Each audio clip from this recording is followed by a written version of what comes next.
bespoke radio for the masses. Headline edition, July 8, 1947. The Army Air Forces has announced that a flying disc has been found and is now in the possession of the Army. If the game is rigged, change the game. Game changer. I occasionally think how quickly our differences worldwide would vanish if we were facing an alien threat from outside this world.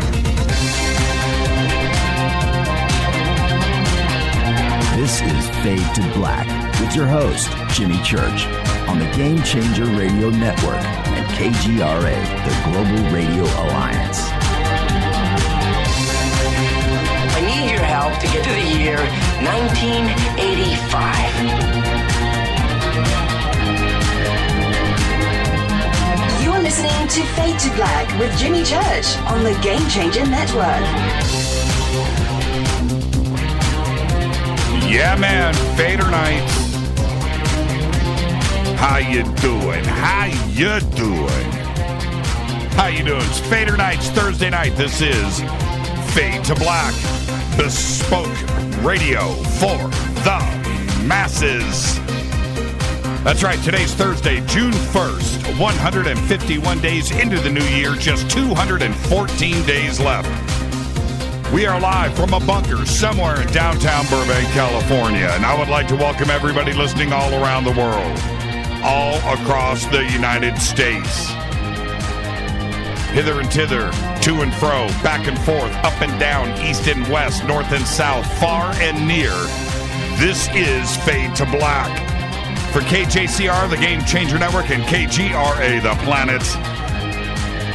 I'm your host, Jimmy Church. What is cracking, everybody? It's Thursday night. Yeah, man.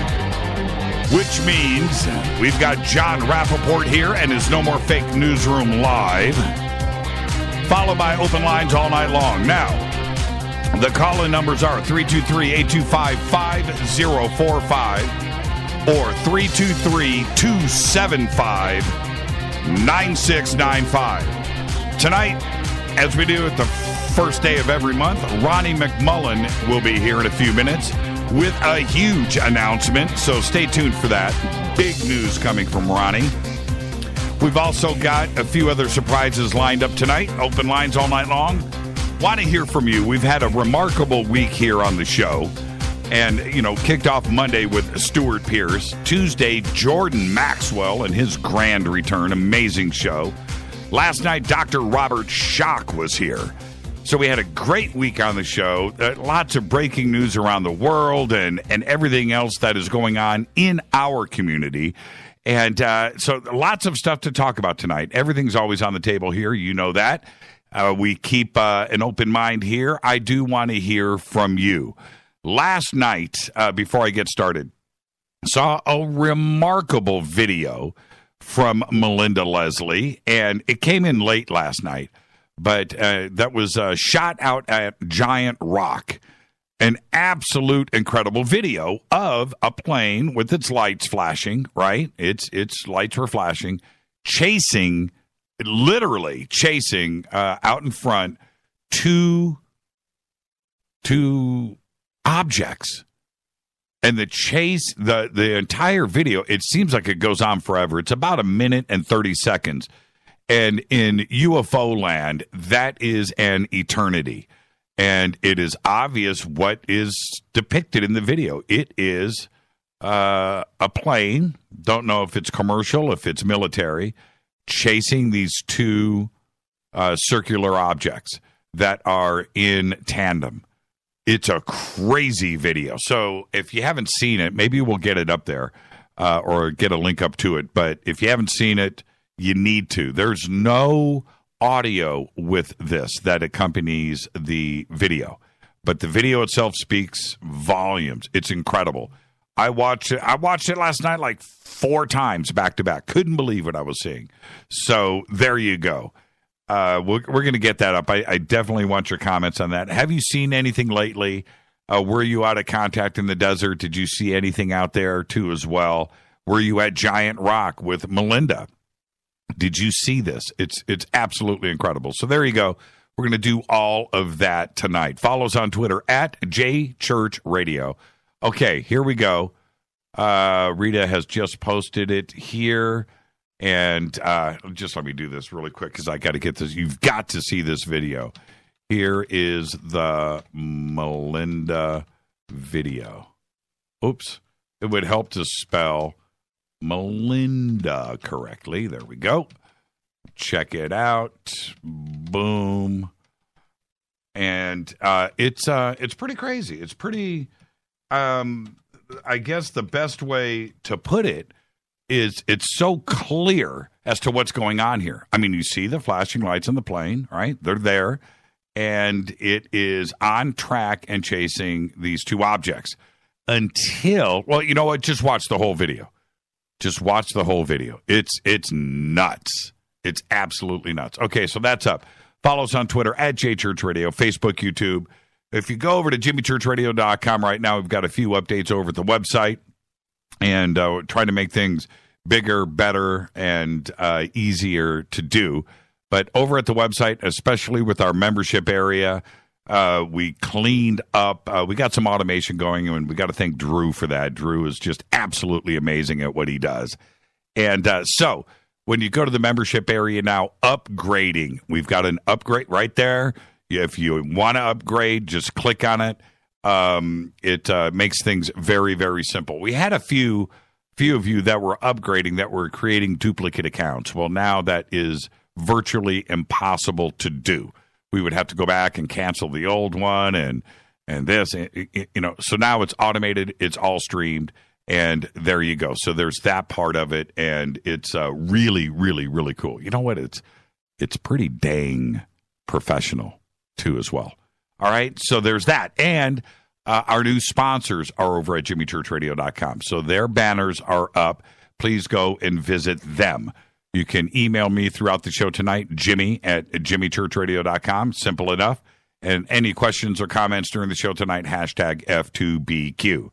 Breaking news. Yesterday, Kathy Griffin got fired from CNN. And, well, sort of. Because she only worked one day a year. So if you consider that getting fired, whatever. But the bigger news, did you see her as she made her apology on Twitter, the video? Did you see her without her makeup? I mean, really? Holy crap. And I don't like saying this about anybody. All right? You get caught without your makeup on, and everybody kind of trips. You're a star. You're a celebrity. We see you a certain way all the time, and then we catch you without your makeup like that, and it kind of freaks me out. And I just don't like to say that about anybody, seriously. But the thing is, I didn't even know it was her. For a minute, I actually felt sad for her. But then I was like, nah, she asked for it. So there you go. The torturous without makeup video is all on her. All right, we're going to do the drawing. I'm going to wait to do the drawing here for a couple of minutes because Ronnie's going to call in. I'm going to do the drawing with Ronnie. He doesn't know it yet. But right on cue. Man, Ronnie is good. Ronnie McMullen, welcome to the show, my friend. How you doing, brother? I'm doing good. Doing good. How are you? That's the question. I'm doing great. I'm doing wonderful. How great is great? Great can be over the top, and that's sometimes my great is over the top. Oh, my great. It's like migration. Or migraine headache. Migrate. I'm having a migrate right now. Yeah, I'm great. I'm having a migrate with you right now. All right. So, Ronnie, this is what we're going to do. Obviously, we have to talk about the big announcement. And once again, I just have to thank you for A, being a friend, B, being a great sponsor, and C, for making this announcement as big as it is, and they're going to trip out here in just a second on this show. So thank you for that. Whatever radio show you go on after this, I know that we were first, right? Yeah, absolutely. You were first. Okay, you are just want to make sure. Icebreaker. You are right. the one that's parting the waters as in the days of Moses. Okay, so I'm not going to go over to like like Levin and go over to his show and hear you on from yesterday, right? I'm not Probably not, because he's a ranter. He rants too much, so I would never want him to break the ice. And you know what? You know what's funny about that guy? And I don't talk smack about any host out there. The radio gig is a tough gig, right? It is. But with him, and he's got, a huge audience, right? I mean, huge. There are only a few guys up there that are that big, right? It's just a handful. Right. He's alone up there, but he's kind of a doofus, right? I don't hear the what do I want to say? I don't hear the IQ. Well, he's very smart when it comes to the Constitution and that kind of stuff. He's really sharp. But his rant kind of kills it, and then he's pro-pharmaceutical, which tells me he's out of the loop. So I just kind of go, I can only listen to him for about 5.5 minutes, right? And then I got to move on. Oh, you're 5 minutes longer than me. I just can't do it. I can't do it. Okay, enough of that guy. So, okay. You just mentioned something. We're going to move on. We're going to do our monthly drawing right now together. Although this month you're not part of the drawing. Next month, you are part of the drawing. But I want to do it here at the front of the show. You're a family member, and it's River Moon Coffee, right? We're all to this together. Next month. I love that coffee. It's the best. It's the best. And next month, I'll have River Moon do your drawing. How's that? Oh, that's pretty cool. Yeah, that's cool. Okay. So we're going to do that, and then we're going to get to your big announcements. So let's do this now. Let's give away the Fadernight prize for this month. I don't know, Ronnie, if you're looking in the bunker cam, but I do the drawing each month out of something really cool. You know what I have? I have a Dale Jr. autographed hat. Oh, that's pretty good. Yeah, it's pretty good, isn't it? That's pretty good. Yeah, that's pretty good. And so here it is. I'm mixing it up, and I'm just showing this. Oh, a name popped out. Let me throw that back in there. They're probably not liking that. Yeah, let's mix this up really good. Separated all the names. Oh, a couple of more just fell out. Okay, let me put those back in. And so here we go. I've got it mixed up. And this month we're giving away a complete coffee bar, 4 pounds of Fade to Black blend and all of the hardware that goes along with the coffee bar. And so you can just have that complete morning cup of Joe. Okay, so here we go. Hey, Ronnie, do a drum roll. Yeah, that's pretty good. It's pretty good. Okay, let me raise it up. I'm closing my eyes. I'm dipping in, and I zoned in on this name. And it is Bobby, Bobbie Keene. Bobby Keene. You have won the River Moon Coffee bar, putting this up to the Bobby Keene. Congratulations. We will contact you. Yeah, very, very, very, very cool. Courtesy of River Moon Coffee. Bobby Keene has won this month's coffee bar prize. I'll put the name right there so I can announce it a couple of more times tonight. Congratulations, Bobby Keene. Bobby, if you're listening right now, give us a call tonight. It's open lines. It's Fadernight, 323-825-5045 or 323-275-9695. Now, on to you, great sir. What is going on in Ronnie McMullen land? Well, I'm excited to debut the opening of our website, a new company that is being brought to Fade to Black so that you can tell all your Fadernauts about something that's really, really, really, and I could say that for about 12 times, but we won't do that, good for the body, for the brain. Let's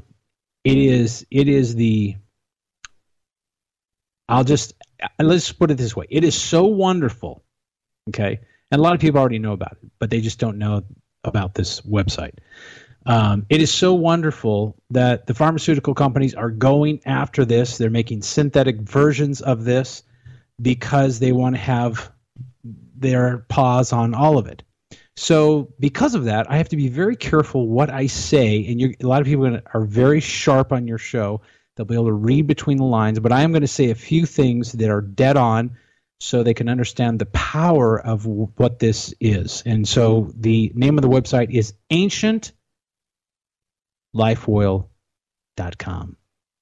ancientlifeoil.com. ancientlifeoil.com. Now, let's continue. I've got the new site open. Everybody should go there. Also, you can go to the banners over at jimmychurchradio.com if you just want to go the simple route and just click on the banner and take you straight to ancientlifeoil.com. Now, this is, I hate to say it like this, but it's all the rage right now. CBD, Yes, CBD, it is. CBD. Everywhere Yes. you go, new companies. We have had a lot of, I've done some testing myself, but a lot of companies have been approaching us about this, and they're doing it because this is the next big thing, and it is certainly what Big Pharma doesn't want. No, they don't. They're trying to lasso it right now and trying to do whatever they can. And again, just so people know, the pharmaceutical companies own a lot of the actual disease names. So if I'm to say diabetes or if I'm to say arthritis and I say it in a term they don't like, I could be in very big trouble because they own those words. They've created those words to link with a disease. Now, they don't own the disease, but they own the words. So it really comes against First Amendment rights. And you can win, but boy, you got to put out the money, and they have a lot more money than we do. So we'll just leave it at that. This CBD, I've used it on me. I'm the guinea pig. And let me tell you something. It is noticeable. It is something that, if you're really healthy and you want to stay healthy, this is what you need. If you're not healthy and you've got lots of problems, this is what you need. Does that make sense? Yes. You're talking about, and when I say you're healthy and you still need this, people go, oh, it's just because you want to sell the bottles. No, it's not. No, it's not it. We are being bombarded with our brain. Okay, when you're talking about dementia and Alzheimer's and everything else, we're having stress, oxidative stress in our brains, and this is going to jack us up later, not right now. So you're going to have all your functions now, but later is when it's all going to count. You take this stuff, you're going to be fine forever. I mean, it is that good. And for me, I have other problems, and I use this. And let me tell you something. For people, there's a lot of people that know all about CBD, so they're going, okay, let's get to the chase. Well, for the people that don't know about CBD, and you're saying, oh, that's a marijuana product. Okay, it is from cannabis. It is. But let me tell you something. THC is what makes you high. CBD is not what makes you high. So there's no psychoactive ingredient in this. And what it does is basically you could drink the whole bottle and not get high. You could drink the whole bottle and go take a drug test and you would be free and clear. So this is for your health. This is for health. This is not for yee-hoo. This is for health. And let me tell you something. The reason that it's a separate company, it's really simple because of the banks. The banks are in charge of how things go, and so there's a big catch there. The other thing is this is very highly watched, and the reason it's highly watched, it's legal in all 50 states, by the way, but the reason it's highly watched is because of what it does, okay? You take this, and all I can say is things are going to change. How do I say this? I'll do it. I'll do well, this. Let me say that. Let me say this. Let me jump in, Ronnie, because I have checked out, and I've had a few companies approach me, right? So, and when they said to me, what's bothering you today? What's going on? And I would say, okay, I've got headaches. This'll do it. Really? I've got issues with my legs, arthritis. Yeah, this'll do it. I don't sleep right at night. This is, and it was just like a universal catch-all. At least that was the vibe that I got. I couldn't get any direct information out of anybody about specifics. It was more about general health, just straight across the board. That was my impression. Is that accurate? It's very accurate, and let me go here. I'm going to give you a few facts that are real.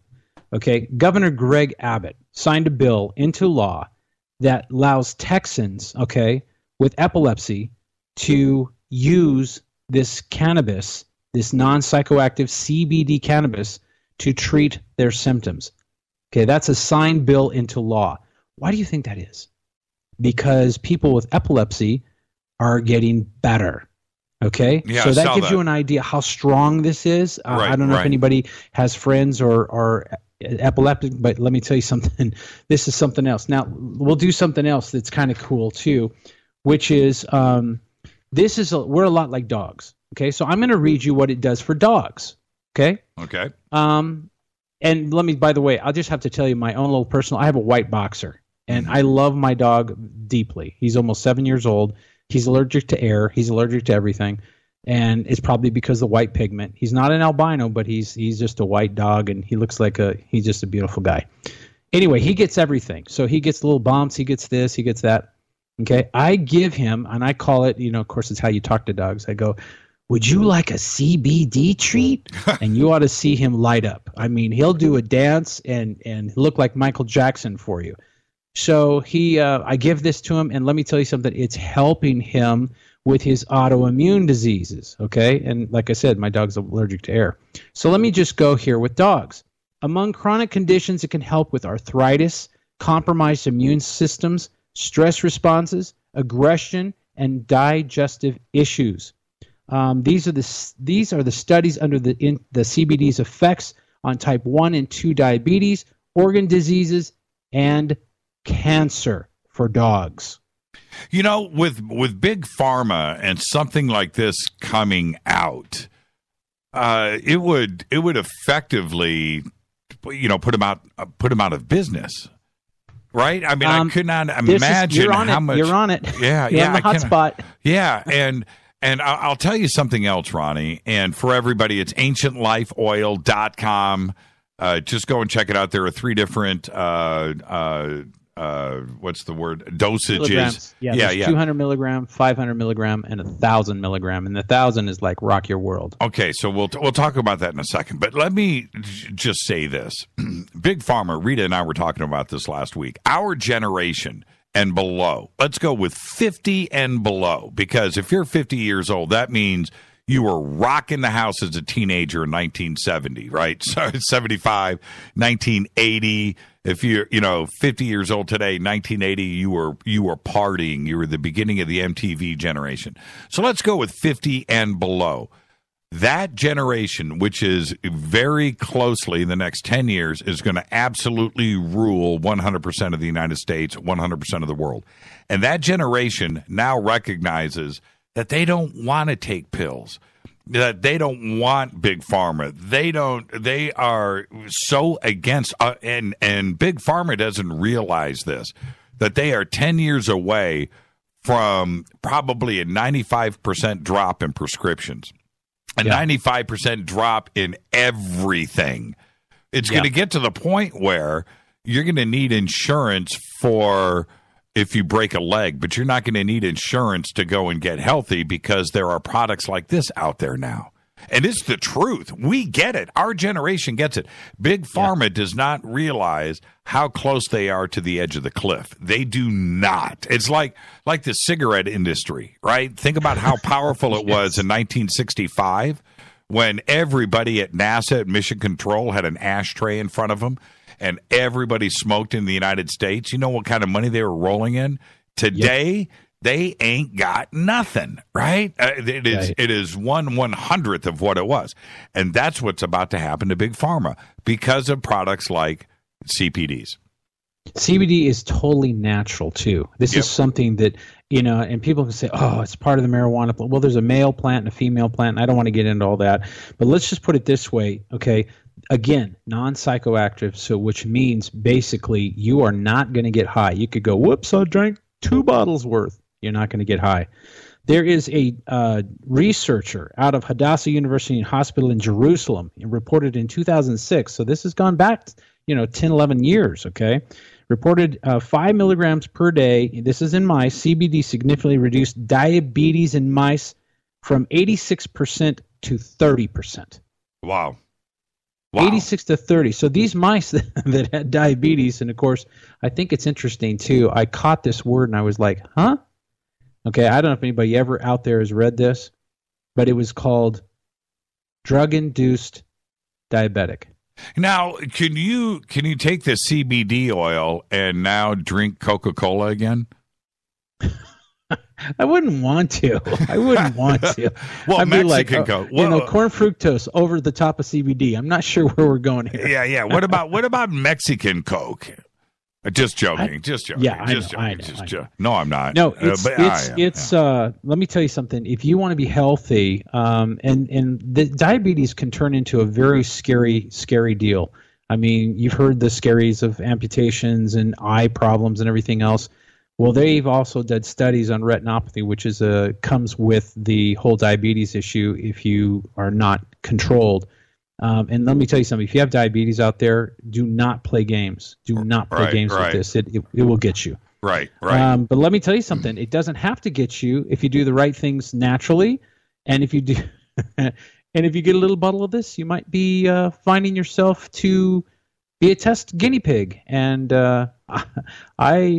all I can say is I'm very excited with the results. How's that? I'm very, very, very excited with the results. That's why I started the company. It wasn't about, oh boy, let's make money. It really was about helping the people. And this is something where, well, let's talk about the actual oil. A lot of it is what they call crude oil, which means all you're buying in a little bottle is a bottle of hemp oil. That's good for you. It has benefits, but it's not going to do what CBD does. And how it's extracted, very important. How it's put together, very important. And of course, ours is put together with coconut oil, and you can look that up on the internet and see the benefits of coconut oil. Well, we've got 30 seconds left, and again, everybody, it's Ancient Oil, Ancient Life Oil, ancientlifeoil.com. We have the links up. Just go over to jimmychurchradio.com, click on the banners. 30 seconds, and I'm not kidding. 30 seconds. What does it taste like? I think it's really good. There's two blends. There's a cinnamon that is really good, has kind of a cinnamon taste, and then there's also just the natural. I think it tastes fine, but you know what? If it was terrible, I would still take it because of what the results that give you. Ronnie, you are the absolute best, and just thank you, my friend. Thank you for everything that you do. And again, everybody, it's simple. AncientLifeOil.com. The banners are over at jimmychurchradio.com. Ronnie is one of the best guys on planet Earth. Ronnie, thank you so much. All of the Fadernauts to you, Thanks, man. We Jimmy. love you. Thank you so much. All right, Ronnie McMullen. The banners are over at jimmychurchradio.com for ancientlifeoil.com. Go and check it out. CBD is the future. It's Fadernight. It's Thursday night. I'm your host, Jimmy Church. Coming up next, the one and only Jon Rappoport with his No More Fake Newsroom live. I'll be right back.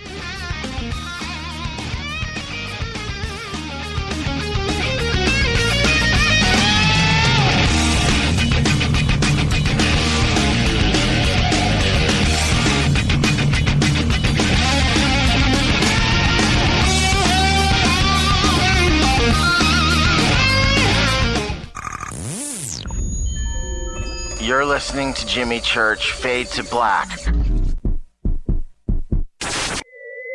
Fade to Black will now pause for alien identification. The station that talks the net. KGRA Radio. When you take the beans from Central America with dashes of Indonesian and African mixed in and then roast it to the dark side of Fade to Black, you create the ultimate brew of fringe. Introducing the Fade to Black blend from Rivermoon Coffee. Yes, Rivermoon's darkest customized roast was created for the love of Fade to Black. The alchemy of masterful roasting and smoking the beans is in every sip of this full-bodied dark Java. I need my coffee dark, deep, with distinct bittersweet chocolate highlights, just like the bunker. Leaning further into the darkness of the roast is Fade to Black blend from Rivermoon Coffee. Just click on the banner at jimmychurchradio.com and use the promo code F2BBLEND for 15% off of your order today. Go Beckley Teppy. Hi, folks. Let's wind the clocks back 60 years. Food was different. Food provided health and nutrition, and using supplements was minimal. Unfortunately, now we have chemicals, GMOs, herbicides, and pesticides that can be quite lethal in the name of our food supply. And, of course, the ever-loving dollar. Supplementing our diets can be very important to stay healthy. Cleansing from daily intruders to the body might be critical. Live strong and take charge. Log on to getthetea.com. Our herbal tea is a great way to cleanse from intruders. Our supplements is a great way to maintain and improve your health. When your health is not up to par, go to getthetea.com. No GMOs, no fillers, and organic. And very helpful in keeping you at the top of your game. Life is too short to feel, you know what I mean. Stay in the game, at the top of your game with getthetea.com. That's getthetea.com. Again, getthetea.com. 9 out of 10 geneticists agree. Fade to Black is not your father's radio show on the Game Changer Radio Network and KGRA, The Planet. Win big with KGRA this summer. Tickets and hotel accommodations to the biggest conferences, autographed books and DVDs, chances to win all-inclusive conference cruises, and private dinners with your favorite KGRA hosts. Click the contest tab at kgraradio.com for your chance to win big this summer. Your contact for the best alternative talk radio on the planet. kgraradio.com. Hi, this is Rob Reiner from Anvil, and you're listening to JimmyChurchRadio.com. What's up? I'm Chris. What up? This is Kyle Massey, and you're listening to Jimmy Church Radio.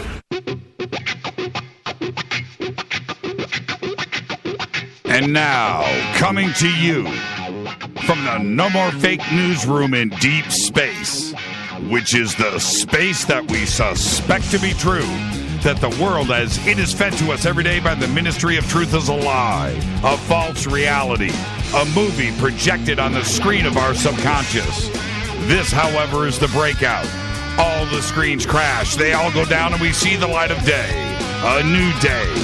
No more androids, no more robots. It's the No More Fake newsroom with Jon Rappoport. Take it away, John. Thank you, Jimmy. Good to be here, folks.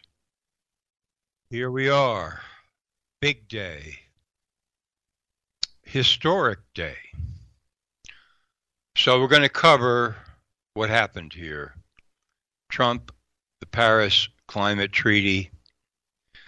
And I'm going to give you as many angles as I can in the time that I have on this gigantic story. First of all, this does not have anything to do with the following.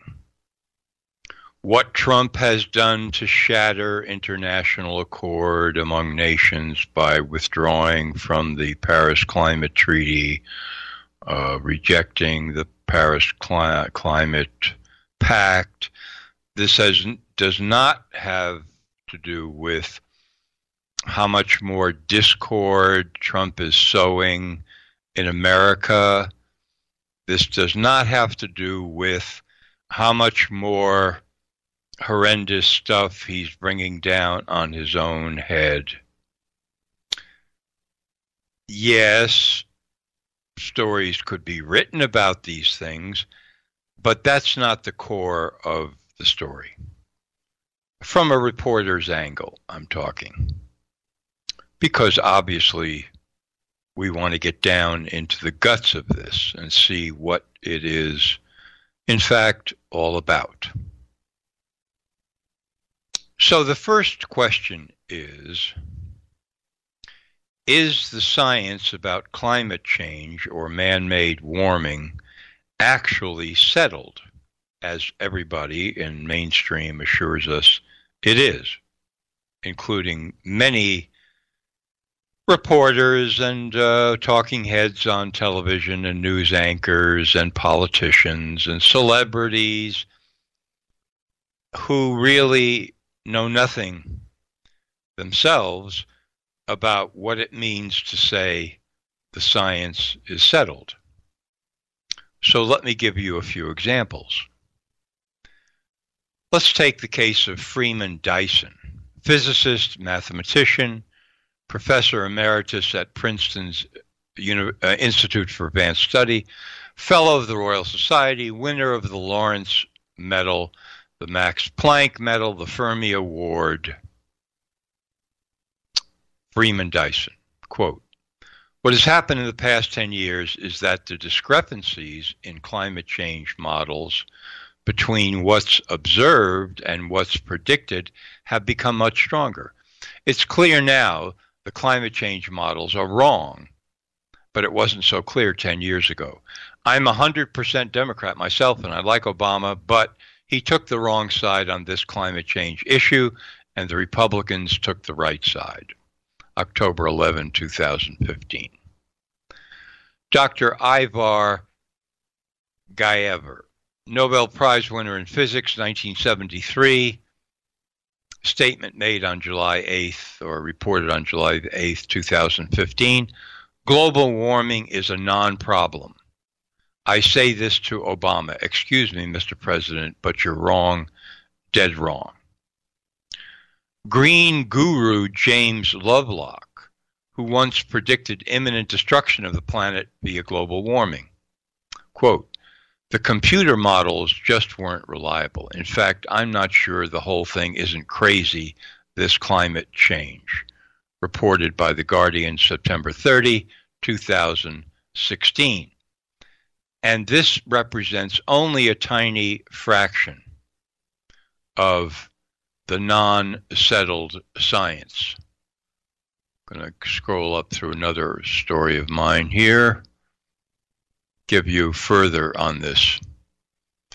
2012, a letter to the Wall Street Journal signed by 16 scientists said no to the theory of man-made warming. Among the luminaries, William Happer, professor of physics at Princeton, Richard Lindzen, professor of atmospheric sciences, Massachusetts Institute of Technology, William Kinnamuth, former head of climate research at the Australian Bureau of Meteorology. And then there was the Global Warming Petition Project, or the Oregon petition, that said no to man-made warming. According to petitionproject.org, the petition has the signatures of 31,487 American scientists, of which 9,029 stated they had PhDs. So,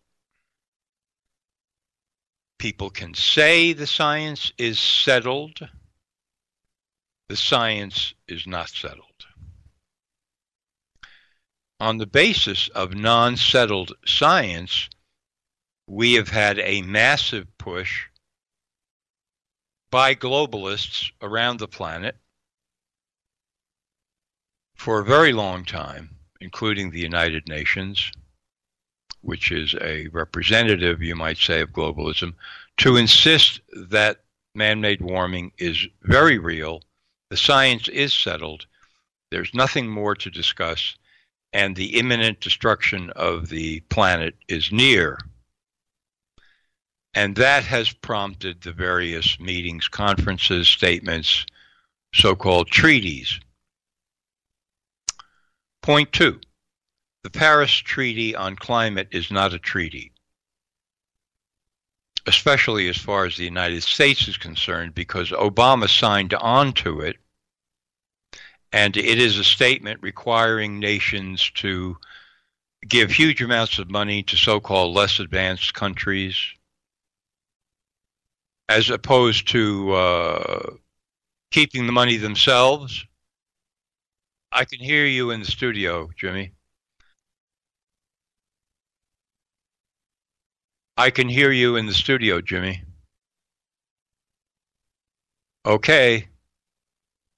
So anyway, the treaty is not a treaty for the United States, because actually the Senate would have to ratify it by 2/3 majority, which has never been attempted.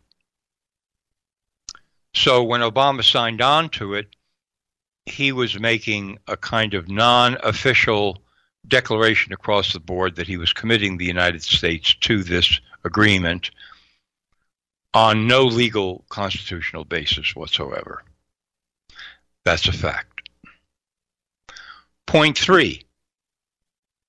If we look now at the agenda behind man-made warming, given that the science is not settled, but the assertion is being made from here to the North Pole and South Pole that it is settled, what is that agenda? And the further you look into it, you see, well, these agreements and pacts and so forth demand the massive reduction of, quote, pollution in every country in the world. That translates into, and this is the core, the massive reduction of energy production around the world in order to lower massively the amount of pollution. The massive reduction of energy production around the world. Energy production is what floats this civilization, such as it is. If you massively reduce energy production, then you are going to get increased poverty, desperation, inflated energy prices, and more than just a modicum of chaos. It is going to destabilize the entire planet. And promises to substitute alternative energies for coal and oil, such as wind power and solar, are at the present level of technology a joke. It's a joke. It's not even close. The very idea of using present wind technology or solar to stand in for oil and coal does not even get you anywhere near, vaguely near, the amount of energy production that floats this civilization on planet Earth. So to say, well, look, it's not a problem because we're going to eliminate the polluting energies and we're going to substitute these alternative energies is a pipe dream, a complete pipe dream at the present. So what we're looking at here is, when we strip away the outer layers of all of this, a naked plan, globalist plan for a new economic order in which you have every nation on the planet producing far less energy than that nation is now. Just try to imagine that if you can. Let's say a 15 to 20% reduction of energy production in the United States or England or Germany, and see how things play out. See how it all works out. See what happens.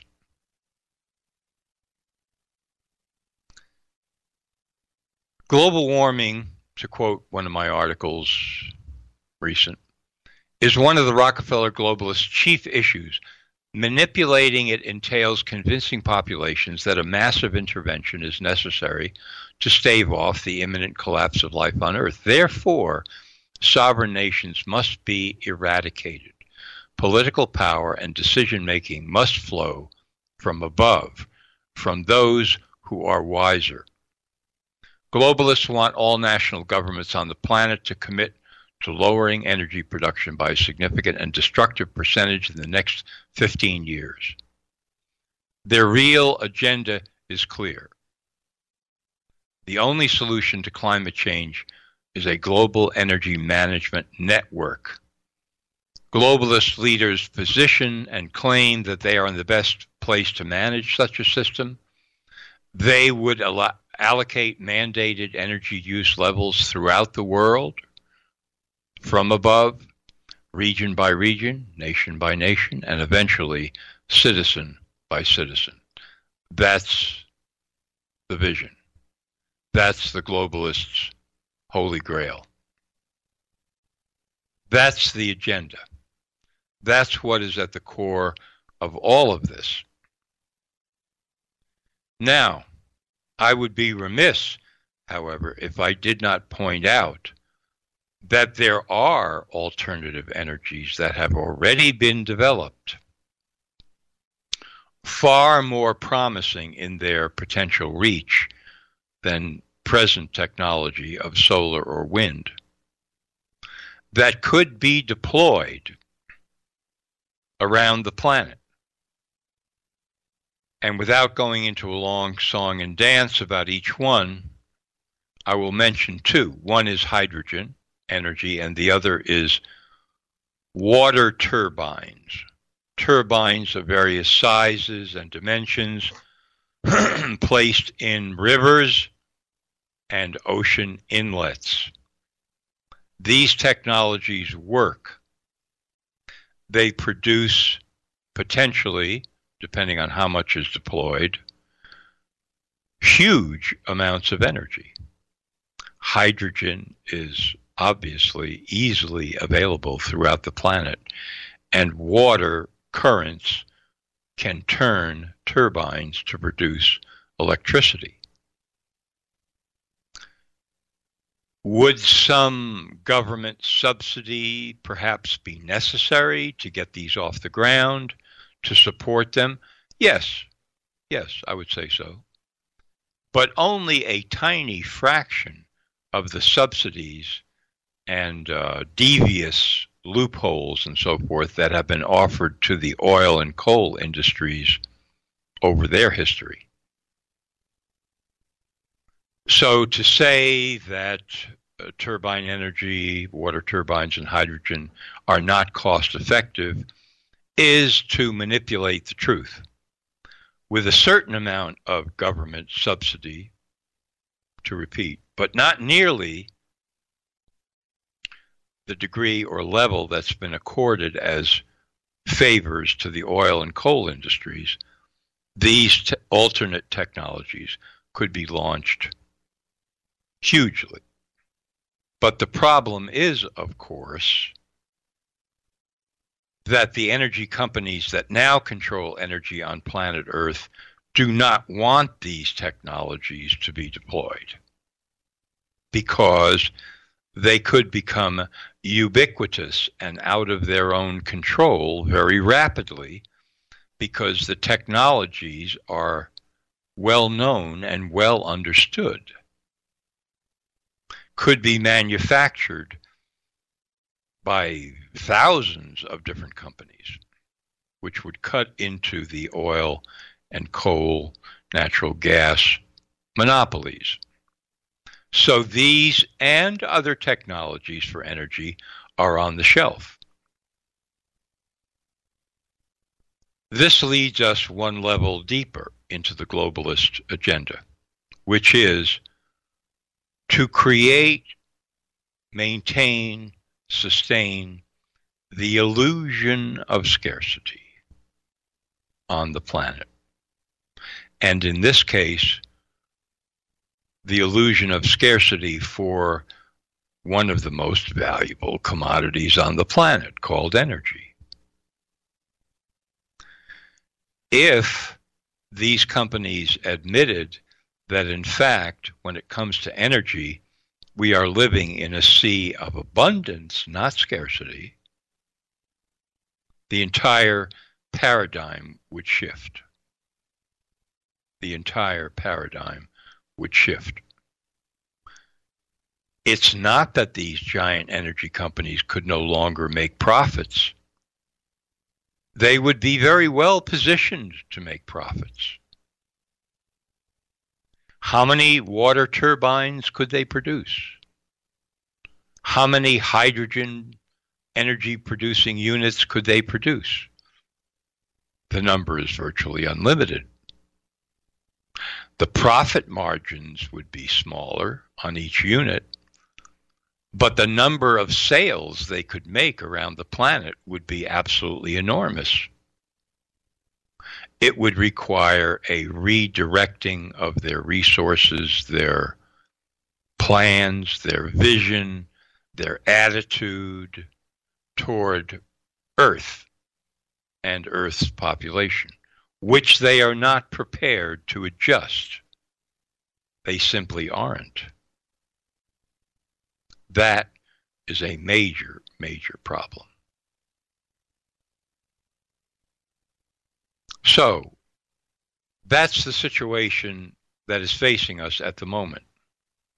You can make up your own mind whether Trump's decision to withdraw from the Paris Treaty, so-called treaty, compact, was correct or incorrect. But I will tell you this, from everything that I know, this was not an impulsive decision. This was planned for some time. Is it possible that in Trump's statement today that he would be willing to renegotiate the Paris Pact, that he could then become impulsive and then could make decisions that would backtrack from what he did today or in any number of other directions? I would say, sure, it's possible. We just have to wait and see what happens. You can bet your bottom dollar that at the Bilderberg conference now taking place in Virginia, with planetary heavy hitters from all over the world attending, and a mainstream press blackout about the affair, which happens every year, they're scrambling. They are very disturbed and upset by what Trump has done, although they've known that he was going to do it, but the reality has just hit. Plans that they have made for a very long time to make man-made warming that subject, the cover story, the front story, the justification for lowering energy production on the planet, the prime cut main story to justify lowering energy production on the planet just took a torpedo today. Just took a significant torpedo today. In the long run, and I'll close with this, whether you believe this or not, it is not the politicians or the scientists who are going to decide what happens to the subject of man-made warming, the agenda to lower energy production,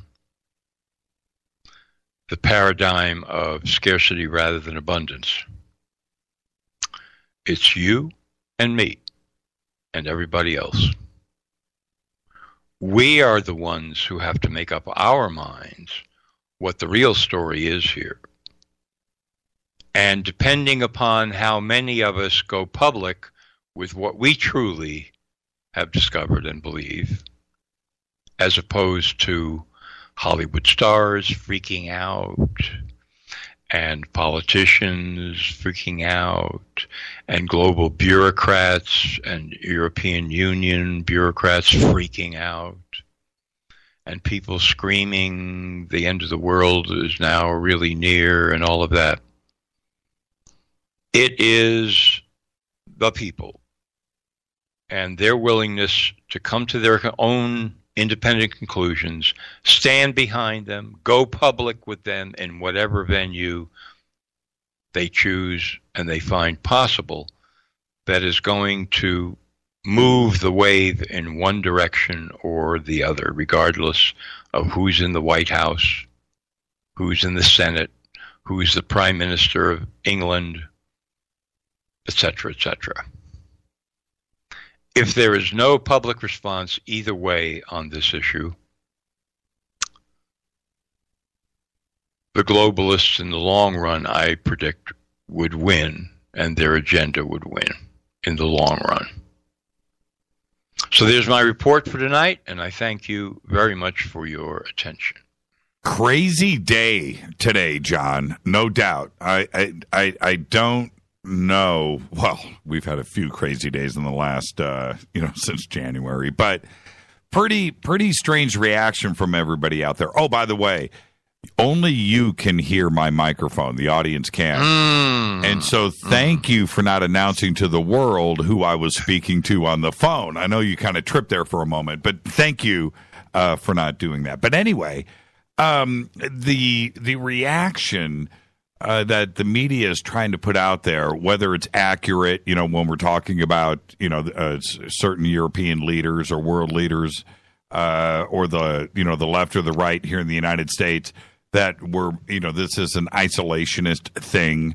We were the leader of the world, and now we are not. And here comes China, and China's going to sweep in and take over with Europe if we're not going to be there for the. I mean, just crazy reactions around. What do we actually believe here?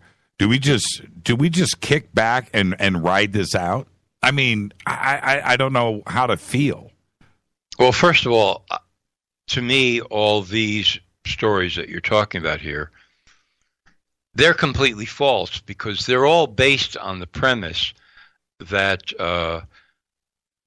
the way the world works and the way the world should work is that we have this interdependent network of political leaders from every nation all collaborating to produce the future that we really want, which is preposterous. I mean, anybody that knows history or has lived through half a life of history watching political leaders operate all over the world, to think that what you really want to do is follow this kind of, group of people which has a prime leader called the president or the United States government or whatever.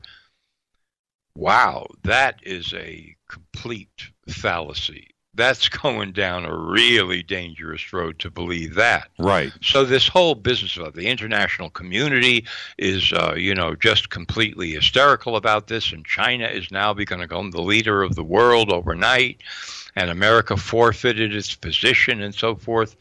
It's absolutely incorrect. And I feel that this is me, John, and I'm going to say this. We've got to run here in like 15 seconds. I feel that it's not that big of a deal. I'm talking about pulling out of the accord. The mayors of the United States have already, who want to continue to honor it, are going to do that. And, or anybody else. Is it just not that big of a deal? Are we bigger than this decision? Yeah, I think we are, depending upon if we stick to it. Because there's implications, which we could talk about at a later time, that flow from rejecting this pact. Serious implications. Right. Again, very insightful, John. Thank you so much. And all you do is center me, which means you center the audience. Thank you for that. And I don't know how you pull that off every single Thursday evening, but you do. Thank you so much. Thank you, Jimmy. You're the best, Jon Rappoport. And as always, you start off your day at nomorefakenews.com. Do it. I'm telling you what to do. It's Thursday night. It's Fadernight. Open lines. But before we get to the open lines, we're going to have a special guest here joining us in just a couple of minutes. Who is it? You're going to find out. Stay right there. We'll be right back.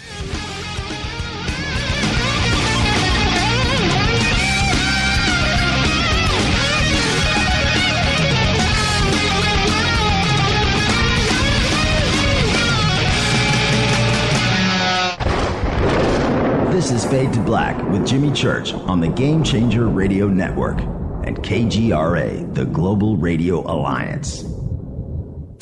This is KGRA Digital Broadcasting Station, Salt Lake City, Utah, Van Buren, Arkansas. Hello, I'm Katie, and you're listening to my main man, Jimmy Church, on jimmychurchradio.com. Hi, this is Ray Hobbs here, repping the planet, and you're listening to my good friend, Jimmy Church, Fade to Black, on the Game Changer Network and the KGRA Digital Broadcast Station. This is Toby Kebbell. You're listening to jimmychurchradio.com. Don't hurt me, Jimmy. I'm only little. Hey, I'm Adrian Grenier. And this is Ari Gold. We're the Honey Brothers. Yes. We are of the Honey Brothers. Hey, I'm Adrian Grenier. And I'm Ari Gold. We're the Honey Brothers. And you're listening to Jimmy Church. The Revolution.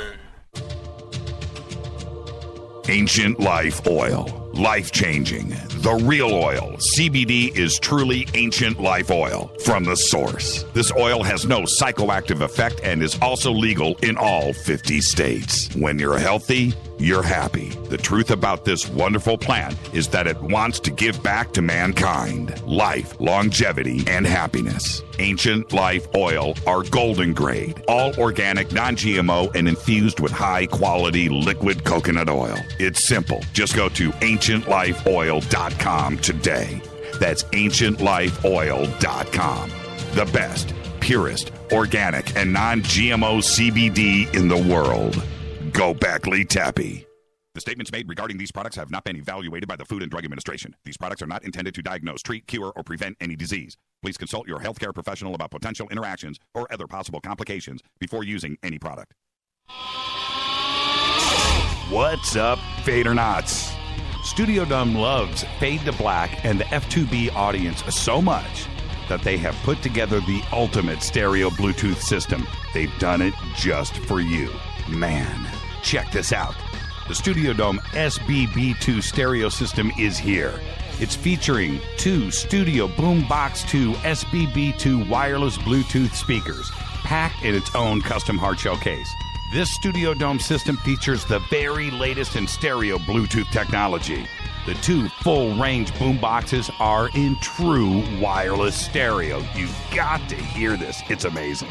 It's just $129 and use the promo code JCRTWS and you'll also get free shipping. It's simple. Just go to jimmychurchradio.com, click on the Studio Dome banner. Go back, Lee Tappy. This is Micah Hanks of the Gralien Report, and you're listening to Jimmy Church on Fade to Black, across the globe on the Game Changer Radio Network and the one and only KGRA Radio, The Planet.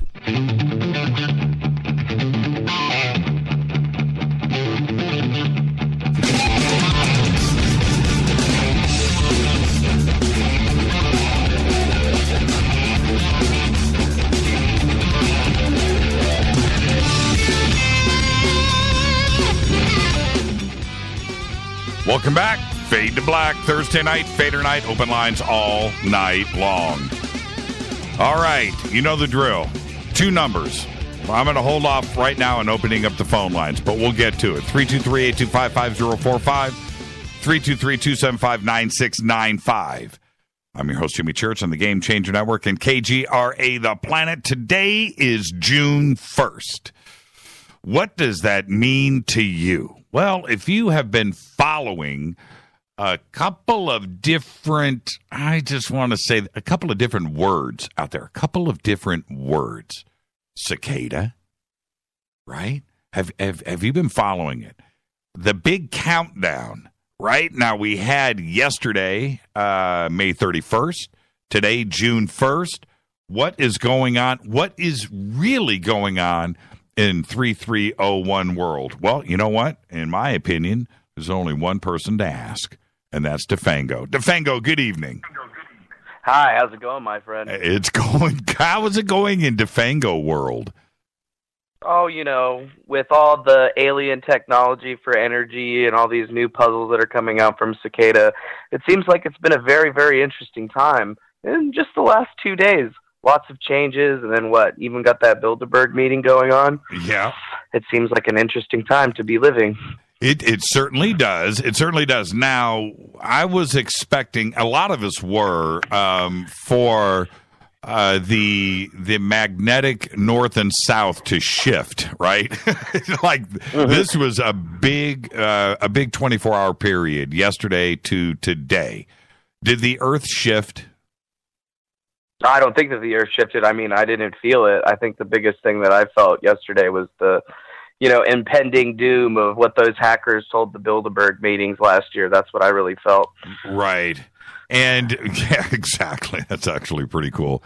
The PDFs and the stuff that were distributed, I got, I think I got the first pieces of this. I think it was the day before yesterday. Am I wrong on that? I could, all my day. Pretty much right. You're pretty much right. They sent it out on the 31st. Okay. What are we looking at here? And for you, was it a big deal? I mean, for me, it was a big deal. I've been looking at it for a while and talking with a couple people around the world, trying to figure out if this is actually going to be something that's viable. And from the standpoint that we looked at it, it looks like something that we could definitely use, because it would really change our power generation capabilities as a planet worldwide. Because we're not really looking at doing anything that we don't do already. We're just expanding upon the technology and maybe, utilizing some of the stuff that has not been released to the public yet. Right.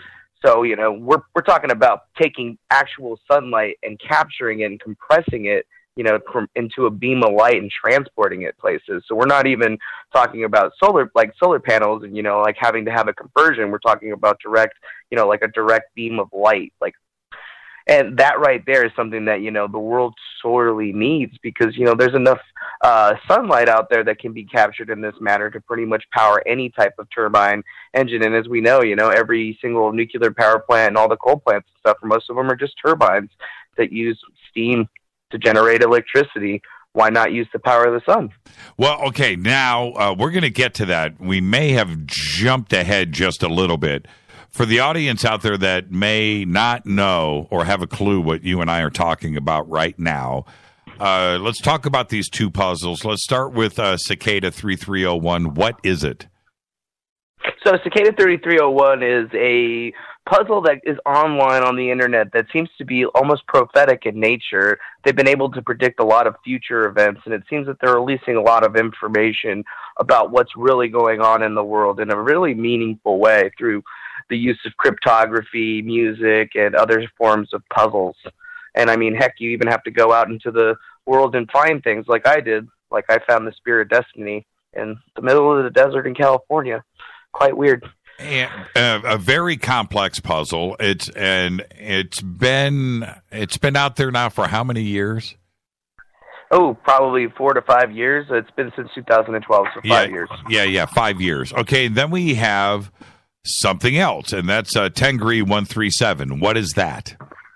And Tengri 137 seems to be like contact from some sort of extra-dimensional beings. They designed a puzzle looking for people who are intelligent that would like to help them, basically change the world. Now, they seem to be 100% altruistic in nature, basically just giving us gifts and showing us some interesting things with mathematics and how they can be utilized. So Tengri 137 seems to be like an alien contact from another extra-dimensional being. They've given us so many different things to try to show us that they're aliens by way of knowledge of mathematics, by, just understanding of the entire history of the world. And then they even sent us their SIBO message, like the one that we sent out to, looking to see if there was anybody else out there in the universe. They sent pretty much one back. Are the two related? As far as I know from talking to both of them, they know of each other, but, they're not related, and they're not friends. I think Cicada's more like human base, it's people. And with Tengri 137, they came out and said it, that they were aliens in the first place, but they made it very clear that they're not gods and they're not here to rule anybody. They're just here to help us make the next step in our evolution as humanity. Now, you sent us some links. I'm going to ask you right here on the air. There's no other way to do it. Can we post some of this PDF stuff? Yeah, go ahead and post all of it. That's actually what you're supposed to do. For the Tengri energy system, that's what their countdown timer was for Tengri. They wanted us to share this with the world. So the Dropbox link that you sent us, we can post it right now? Yeah, post it right now. Make sure you share it out there. And, we were just asking everybody to print it out, mail it into different news organizations, send it to everybody, you show your friends, because it's something that's actually real, like anybody that's a scientist that looks at this is going to see that this is an actual viable system that can really, truly change what's going on.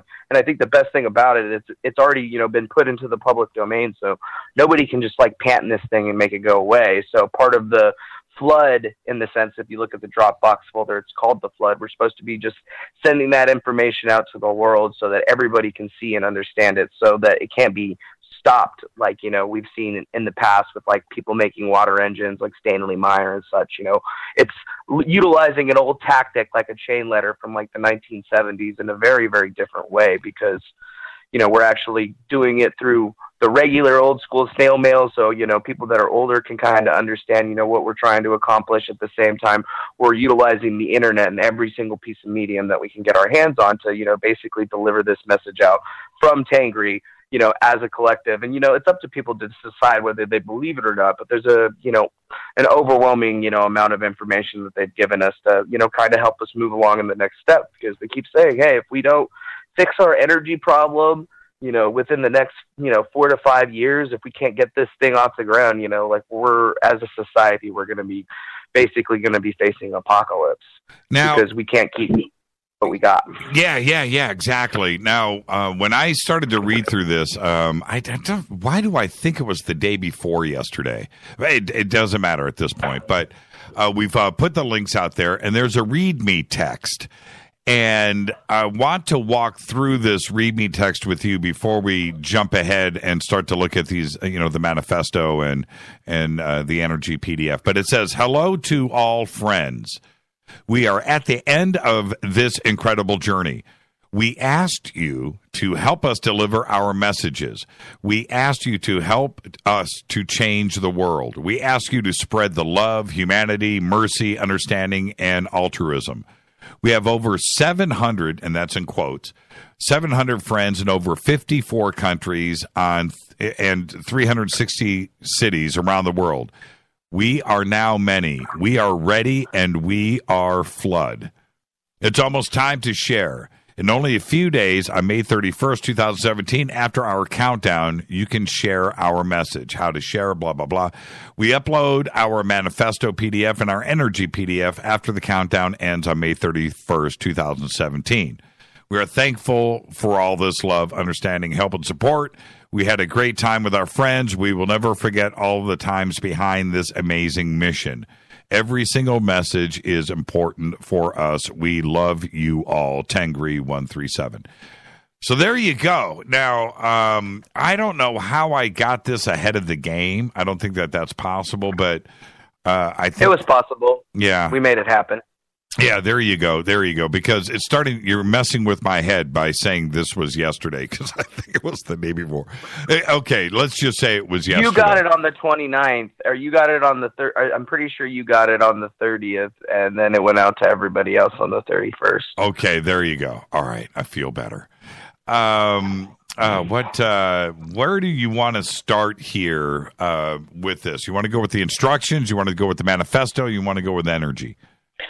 I feel like we should probably cover the manifesto, because that's the one thing that I've heard, my Twitter account has been late with comments about the New World Order and, how we're trying to, push that or something like that. And I just don't see how, I feel like it's a really interesting thing to talk about, because there's 7 points there that are very, very important. But overall, I believe that some people are kind of missing the overall, what they're trying to tell to us, because they want us to, rebuild the civilization. And this is kind of like a manifesto for after what happens with the people, Now, the manifesto itself, everybody, it's not a 50-page manifesto that's going to take up the entire issue of the New York Times. It's not like that. We can actually get through this. But when you were on the show with us last, which I think was probably about a month ago, maybe 2 months ago, you had mentioned the possibility that this may be, I'm going to be sensitive here. I'm just going to say Israeli. That it may be coming out of Israel. Are you still on that? Are you still on that thought path? No, I wasn't. I'm not on that thought path anymore. From at that point in time, we had figured out that they were at least, utilizing VPNs from that place. So I was utilizing that as almost like a mental push to Tengri to see what they would do with the situation. And I mean, ultimately, it worked, because they opened up a direct line of conversation with me, as opposed to, some of the more cloak and dagger stuff that they had been doing in the past. Right. And overall, I think it really changed the meaning of it, because they started coming into live streams, talking to people. They've been very vocal with folks on Twitter and any of their other social media accounts. So I think it really just changed the way that they were interacting. So and I think that was wise, because I was like, you can't really try to be, the faithless person. Nobody's really down with that. They only put up with Cicada because it's Cicada.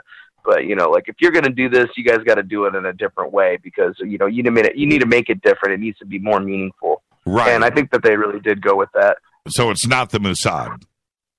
Yeah, so it's not the Mossad. I made sure I pressed them really hard for that. And then I was able to understand that they had 4 proxies all over the world.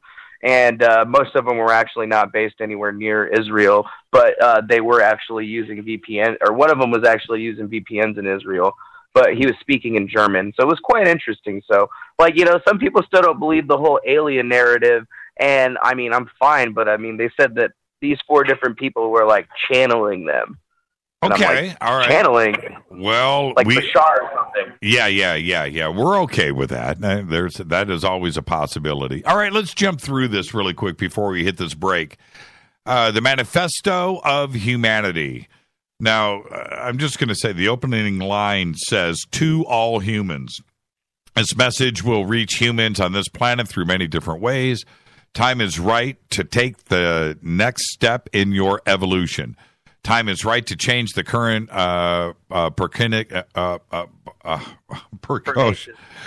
system, which will take decades, and you will have to work. I don't have my glasses on, so that's why. But it will surely happen. Pain will end. Hunger will end. Exploitation of humans, nature, and resources will end. Slavery will end. The dignity of humans, creatures, and nature will be restored at the end. The end of your known civilization is near. Build your civilization anew with the following 7 rules. All right, rule number 1, Defango, go ahead. All right, rule number 1, abolish your monetary system, exchange trade, and the system of material worth. Humans have a choice between slavery and living in freedom. Do not give an ordinary object an imaginary value. The monetary system is designed to make all humans to slaves of the evil people. Do not give your power to the evil people. Get rid of slavery. You have the power in your hands. Wake up. Okay, that's pretty powerful. Makes a lot of sense. Mm-hmm. Nearly impossible to achieve. I just have no idea how that would happen. But I get it. Like I said, I get it. And I think everybody, even the banks would understand that, right? They get it. That's a tough one. Okay, number 2. Number 2, worldwide abolition of all borders. When ordinary objects have no value, you do not need to worry about protecting them. Borders are only created to protect values from others. The only value is to protect humanity, life itself, and freedom. You don't need borders. And you don't. I totally agree with that. Yeah, you shouldn't need a passport to go anywhere, I can't just go anywhere I choose or please. I think Charlie Chaplin had there was a speech in The Great Dictator itself that, kind of resonated that entire, line of thinking as well, because, why do we need borders? Obviously there's the people that are out there that are going to say, for protection, but, there's nothing of value to protect and everything is valued equally among all people. There's going to be a much different way of going about it. This isn't something that's going to fit within the current system because the current system would have to be dead for this to work. And I think that's something that scares a lot of people. Yeah. And I'll give you an example of no borders if you think about it. Okay. And we live it here in the United States. United States is huge. We have the states inside, right? And you have the borders of the states. But you can drive from, L.A. to New York, from Seattle to Miami, and just cross those borders. You don't see any lines. You don't feel that you've crossed a border because you really haven't, right? And you have that freedom. The world should be that way. And I totally get it. We exercise that freedom here inside of the United States. Now, just imagine if that was a worldwide thing. And borders are just meaningless to me. Mm-hmm. Yeah, borders would be meaningless. Imagine if you could just go across the way to Mexico and just come back and there was no problem. We used to do it, hundreds of years ago when America first started. That's just one of the things that I think that's that was lost in time. We've been slowly talking about building a wall, and it's like, is that wall to keep people out, or is that wall to keep people, to keep us in? Because once that wall's built, there's only going to be one or two spots that you're going to be able to go through it. Yep. And there, most of the United States and Canada, I mean, that's just wide open, man. I mean, there are lots of, if you think about this, there are a lot of houses that are on each side of the border, right? And they just, they're neighbors, right? They just walk across, there's nobody there, and it's not that big of a deal. And it's not that big of it isn't a deal. All right, number 3. All right, number 3. Worldwide abolition of weapons. Melt your weapons and build bridges to bring the people together and not to kill people. Life is the highest good on your planet. Protect it. Do not destroy life. Again, goes without saying. Totally agree with it. Yeah. Totally agree with it. I think it's funny, too, that they put the word melt in it, because if you look back at the energy system, you could pretty much melt anything with that. Like even, nuclear waste. Right. Number 4. Go ahead. Number 4, worldwide abolition of production and avoiding wastefulness. Produce only the best. Do not waste your precious resources with cheap products. All humans deserve only the best products. You have smart systems to calculate the needs of humans on your planet. Use these systems to prevent overproduction. Protect your planet, and you will live here forever. Yeah, interesting. I'll tell you what, also with overproduction, here in the United States, I keep saying the United States, but it's really true. We throw away more food than we consume. That's correct. I mean, and then if you expand it to the rest of the world, think about China and all the little shit products that they make.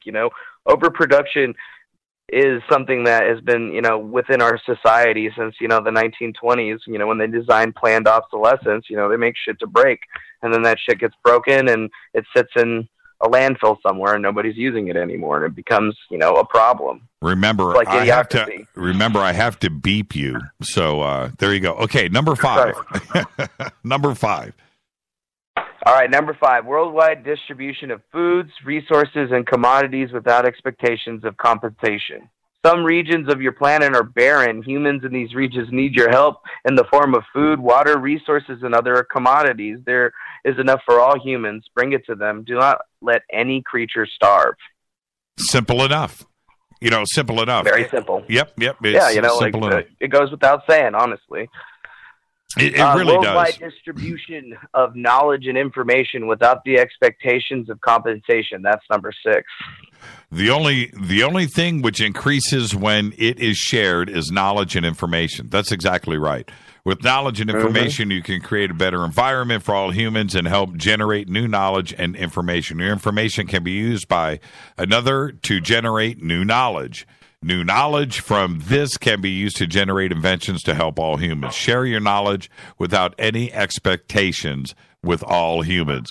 Again, goes without saying. And I'm going to touch. Let's go to number 7. I'm going to come back to number 6. What's number 7? Number 7, worldwide distribution of technology, medical care, and medicine without expectations of compensation. Technology must be shared. Technology makes life easier for people. Technology can be used to end the slavery of work. Disease can be cured. Help without hesitation. Send your doctors. If there's not enough medicine, share your medicine without expectations. One person whom you have healed could save all of the world. That's exactly right. And again, we've talked about that a lot. You never know when we look at different children around the world, which one, that we are, depriving of knowledge and school and education, that there's the cure for cancer, right? And, what they could bring to the world, and we're holding them back. I mean, again, it goes without saying on all of this, but if you go back to number 6, and we're going to hit a break here in 4 minutes. If you go back to number 6, one of the dogmas that we have been taught over the years is that competition creates innovation, right? Invention. Yeah, and for sure. And I get that. And then you have the and I understand that, but then you have the monetary side of it, which causes this competition for invention and creativity. And I hear that. And then you have the other part. Wars create, right? Wars create innovation. And so we are fed this frame of thought for so many years that we start to believe it. And I'm not so sure that that is true. Number 6 is spot on the money, but we have been taught the exact opposite of this, that it is so ingrained in our methodology, in our lifestyle, in companies and schools and so forth, that it's almost nearly impossible to escape today.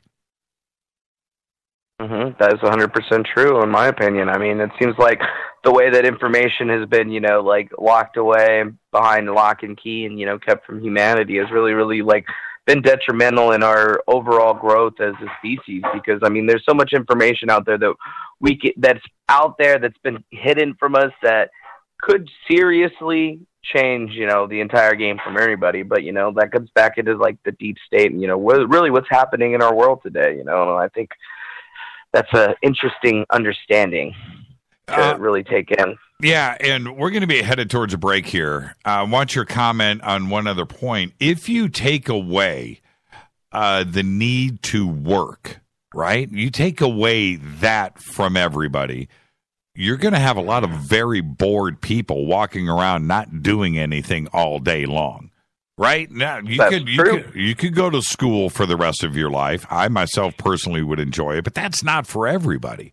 And if you take that out of the mix, you're going to have I think you're going to have more problems created than solving. You're going to have a lot of bored people.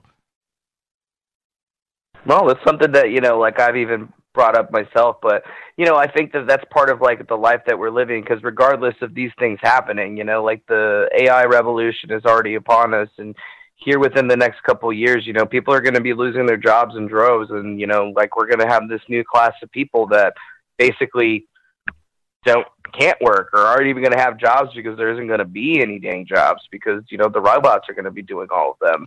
And I think that's the slow reality that people are starting to learn themselves, is that, what am I going to do when, my job's automated? And I've already dealt with this in the past before. I used to work in the automation field, and I've used to automate stuff for companies. And I've seen, one piece of, a few lines of automation really, change an entire group of people, they fire half their IT department over that. Just imagine, once the technology that's been out for a couple of years already is finally put into the, mainstream. I mean, we're going to be seeing jobs falling left and right, and people are going to be looking for things to do. Yeah. And I think that's part of the sharing of knowledge. If you give people the ability to learn freely and do what they want, I think that, it'd create a new renaissance instead of, creating, this war-torn landscape that people are just, doing whatever they want anywhere. Because, I mean, obviously that doesn't happen now. Why would it happen then? Well, and that's a good point. I got to tell you, how many times have you been on vacation, fishing, having fun, drinking all day long? You do that 3-4 days in a row, and you're like, dude, okay, I'm bored. Yeah. Right? We'll be right back. Got Defango here. We're talking about Tengri 137 and Cicada 3301. It's Fadernight. We'll be right back.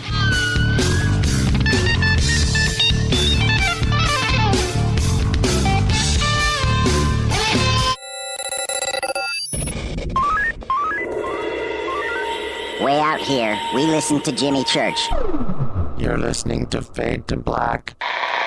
Always on the edge of the hottest alternative talk. Jimmy Church with Fade to Black. KGRARadio.com. ¿Qué tal, mis amigos? Yo soy Mario Carson, el tiburón, y los invito para que escuchen a mi buen amigo Jimmy Church Radio. ¡Claro que sí!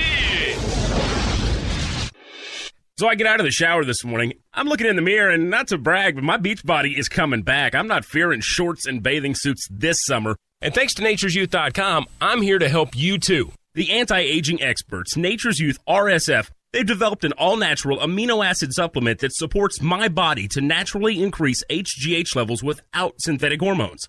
You see, HGH, or human growth hormone, it's produced by the pituitary gland, and it's essential for growth and regeneration of my cells and tissues. Elevated HGH levels can contribute to not only increasing my energy, improving my libido, and reducing my body fat, but overall improving my exercise capacity.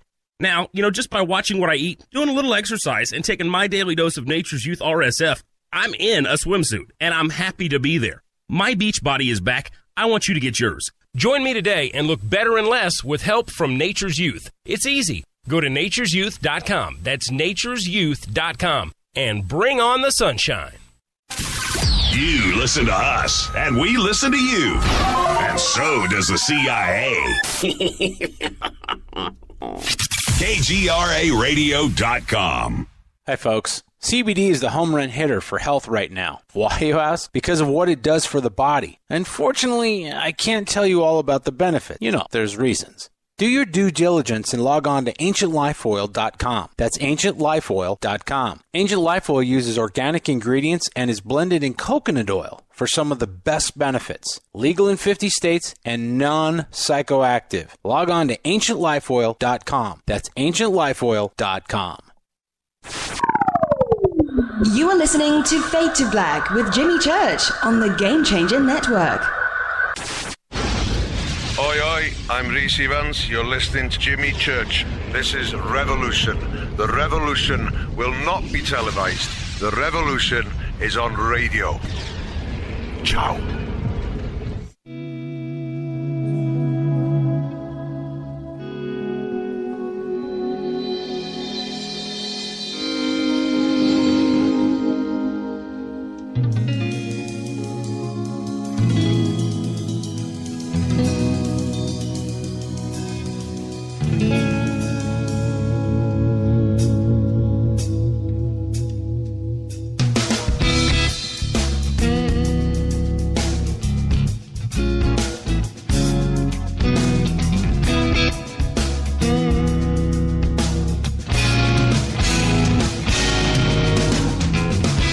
All right, welcome back. Fade to Black, Fadernight, Thursday night. I'm your host, Jimmy Church.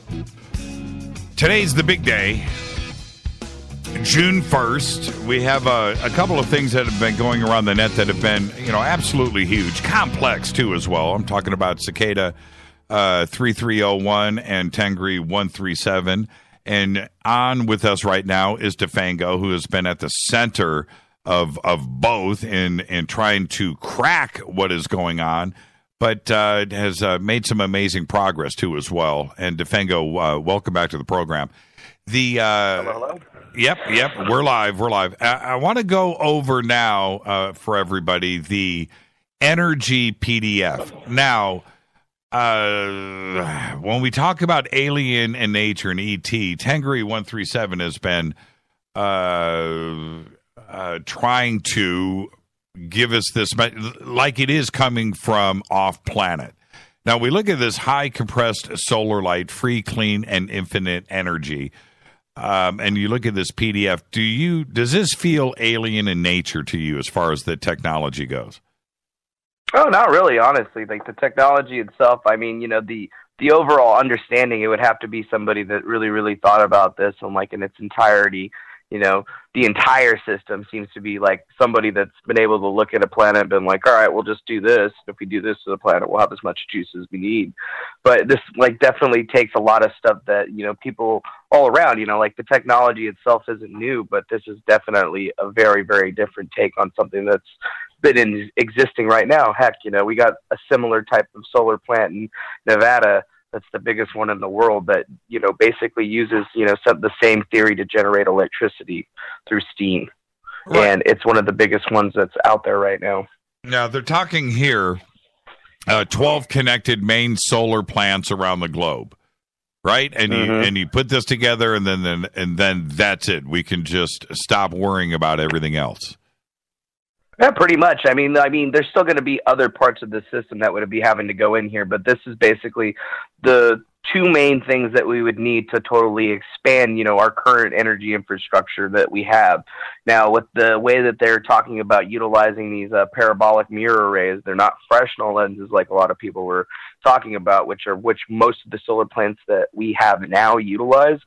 They give us all the mathematics and tell us how to create, basically a perfectly sheened silver mirror that will allow us to direct sunlight into a beam. And then we basically are just taking that beam and condensing it until we can put it into a light pipeline where we can literally take raw sunlight and pipe it to different places around the world, and that's a direct fix for a lot of the power plants and coal plants that we have, because right now, we burn coal to, generate heat so that we can make steam. Well, if we didn't have to burn the coal and we could just pipe in direct sunlight, I mean, you know, like that would give us a huge increase in power efficiency. Like, I don't know, the 30% that most people would say that we would need to really start changing, you know, the global landscape and, you know, start combating some of this, you know, global warming hullabaloo that's out there.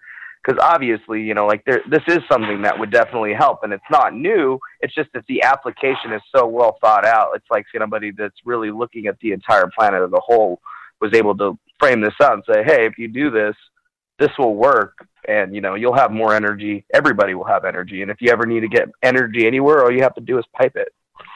Well, okay, so that's, and we're going to continue to distribute this, and, you know, I've got a couple of friends over at the major networks, and I will hit them with this. I'm talking about CNN and Fox and so forth, and I'll put it out there. I don't have any problems with that. It just makes a lot of sense. So that's Tengri 137, Cicada 3301. What's the latest updates there? Oh, well, we had that ominous timer that was originally posted on February 12th, when they first had put the timers up and it said sevens are sacred. They gave us something that said, remember the future, and then said circumferences shed on pi.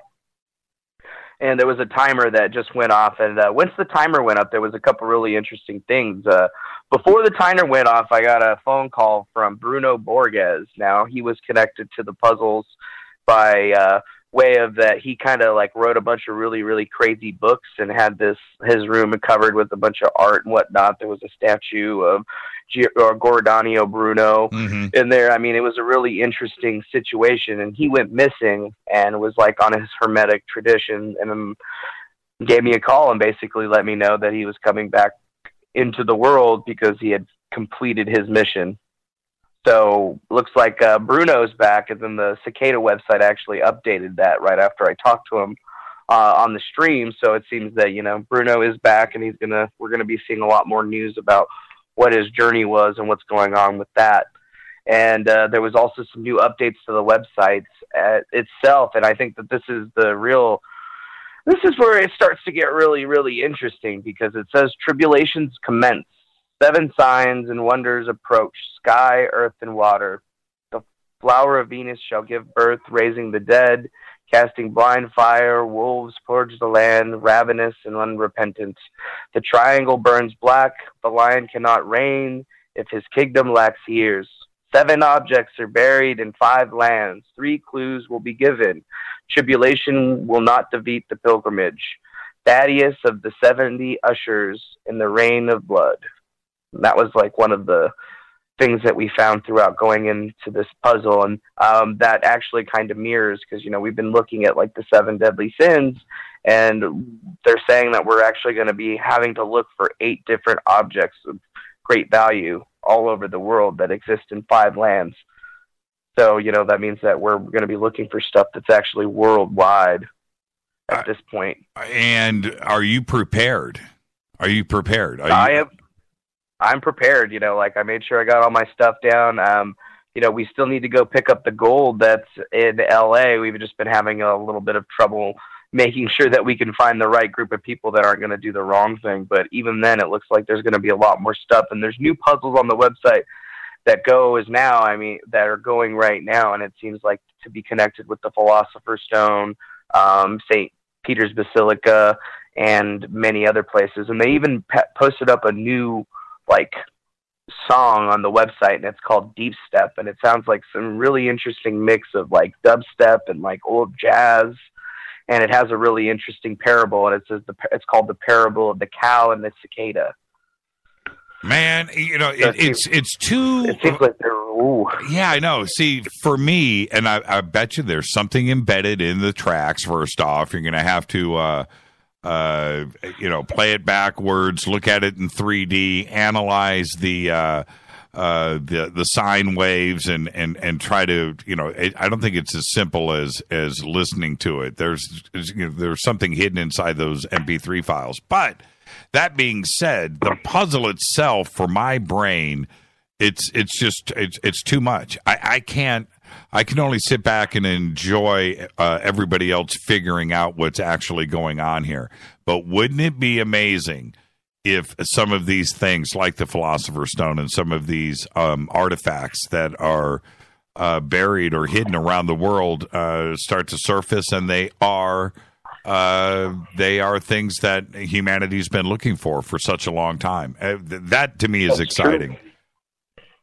Well, get your passport ready, and we'll do some live remotes, man, from Jerusalem and Egypt and the Vatican and wherever else this puzzle takes you. And I know it's going to be interesting, man. Hell, I was going to tell you, I actually got a letter a couple days ago in the mail, and it seems to be an ancient letter written in French, so it's like a new one, and it's got this really, really interesting like watermark that's on the center of the page that seems to be connected with Henry IV, and I'm not exactly sure what it is, but I think it's definitely connected. I got it from a nondescript envelope, and somebody from Cicada hit me up, told me that they sent it over to me, telling me that it was important. Man, Defango, so I have a man. copy of that letter online, or I have a copy of that too, and I just tweeted it out. All right, we'll check it out. You're at the center of something pretty interesting. So just keep doing what you're doing, and like I said, we'll do some live remotes. Just get your passport ready, and we got a crazy year ahead. I agree, man. I mean, it's been a crazy year already, but who knows? Who knows where this thing is going from this point? I mean, I've just been solving puzzles on the internet, and I feel like there's a lot of stuff that just keeps kind of coming up and going through, and I mean, it's been an interesting experience and journey thus far. And, hey, I got the Spear of Destiny. I'm just like wondering what the next thing that I'm going to find is. Thank you so much, Defango. And you've got all of our direct contact stuff. So as it starts to unfold, you need to get it out there. You do it right here. Thank you so much, my friend. Hey, no problem, man. There you go. Defango, everybody. Thank you so much, Defango. I'm telling you, this thing is not going to end anytime soon. It's too much for me. I'm not smart enough. I'm just not smart enough to figure this out. But I am smart enough to just kick back and watch it. It has been intriguing, to say the least. All right, phone lines are open, 323-825-5045 or 323-275-9695. Let's go to the phones. Hi, you're live on Fade to Black. You're live. Jimmy. Yes. Hey, it's Josh. Hey, Josh, how are you? Hey, good. How are you? I'm doing good, man. Hey, I want to talk about real quick. Have you ever tried ketamine? No. I can tell you why. Good idea. Yeah, I can tell you why. Why is that? Because when I was a kid, when I was like 10 years old, probably 1973, my dad used to read the Furry Freak Brothers, the comic books, which nobody here is old enough to remember the Furry Freak Brothers. But there was, it's a comic book, for potheads. And so, but they had this story in there about ketamine. And it was just really, really funny what happened to them. And ever since then, you know what? It's no. That's something that I will never even go anywhere near. But there you go. Why would you ask me that? Well, because that's why I wanted to call in. I've never taken any drugs really, other than marijuana. Right. But I was given ketamine in the ER last year. Like I broke my arm really bad. Right. Like the humerus just completely snapped in half. And so like they're trying to work on me and everything, and I'm just being, a little whiny baby. And like they didn't have an anesthesiologist on call, so they gave me ketamine. Like they actually give you that in the ER. And they didn't really explain it to me. Like I had never even heard of it before. And the doctor just says, all right, so what we're going to do, we're going to give you this stuff, and you're going to see some weird things, and you're going to hear some weird things, but it's totally normal. I was like, oh, okay. And that's the last thing I remember hearing before delving into what really seemed a lot like what people described as a DMT trip. Yeah, like, Wow. Well, in a controlled situation like that, that's one thing. It is certainly one of the most powerful, craziest, strongest drugs out there when it comes to stabilizing, inebriating, disconnecting somebody, right? That's what it did. Yep. Well, I'm not. I'm jealous in a way, but there's just that comic book. When I was a kid, that comic book scared me. And they did it in a humorous way, right? They made fun of it, but it just, man. Every time I even hear that word, I think right back to the Furry Freak Brothers, man, and that is something that I'll let everybody else experience. I don't need to go there. I just don't. I just don't. I mean, like while I was on it, while I was under, they're working on my arm and everything, and I'm just like in another dimension. Like basically, what I'm seeing is I see these two scientists, but they're like completely covered, like in robes or aprons, whatever. Right. And, I was telling this to Jordan, and he actually brought up a good point. He was like, how do you know they were human? I was like, that's a good point. And, like, I'm just kind of in, like, this distorted reality, and the entire time I'm there, like, all I can think about is I was thinking to myself, how could I have believed that Earth was real? The whole time I'm like, it's almost kind of like I'd gotten disconnected from reality. Right. And was put onto like I don't know, like a different plane of existence. I mean, anytime I hear a DMT story, it's identical to what I experienced on ketamine. Right.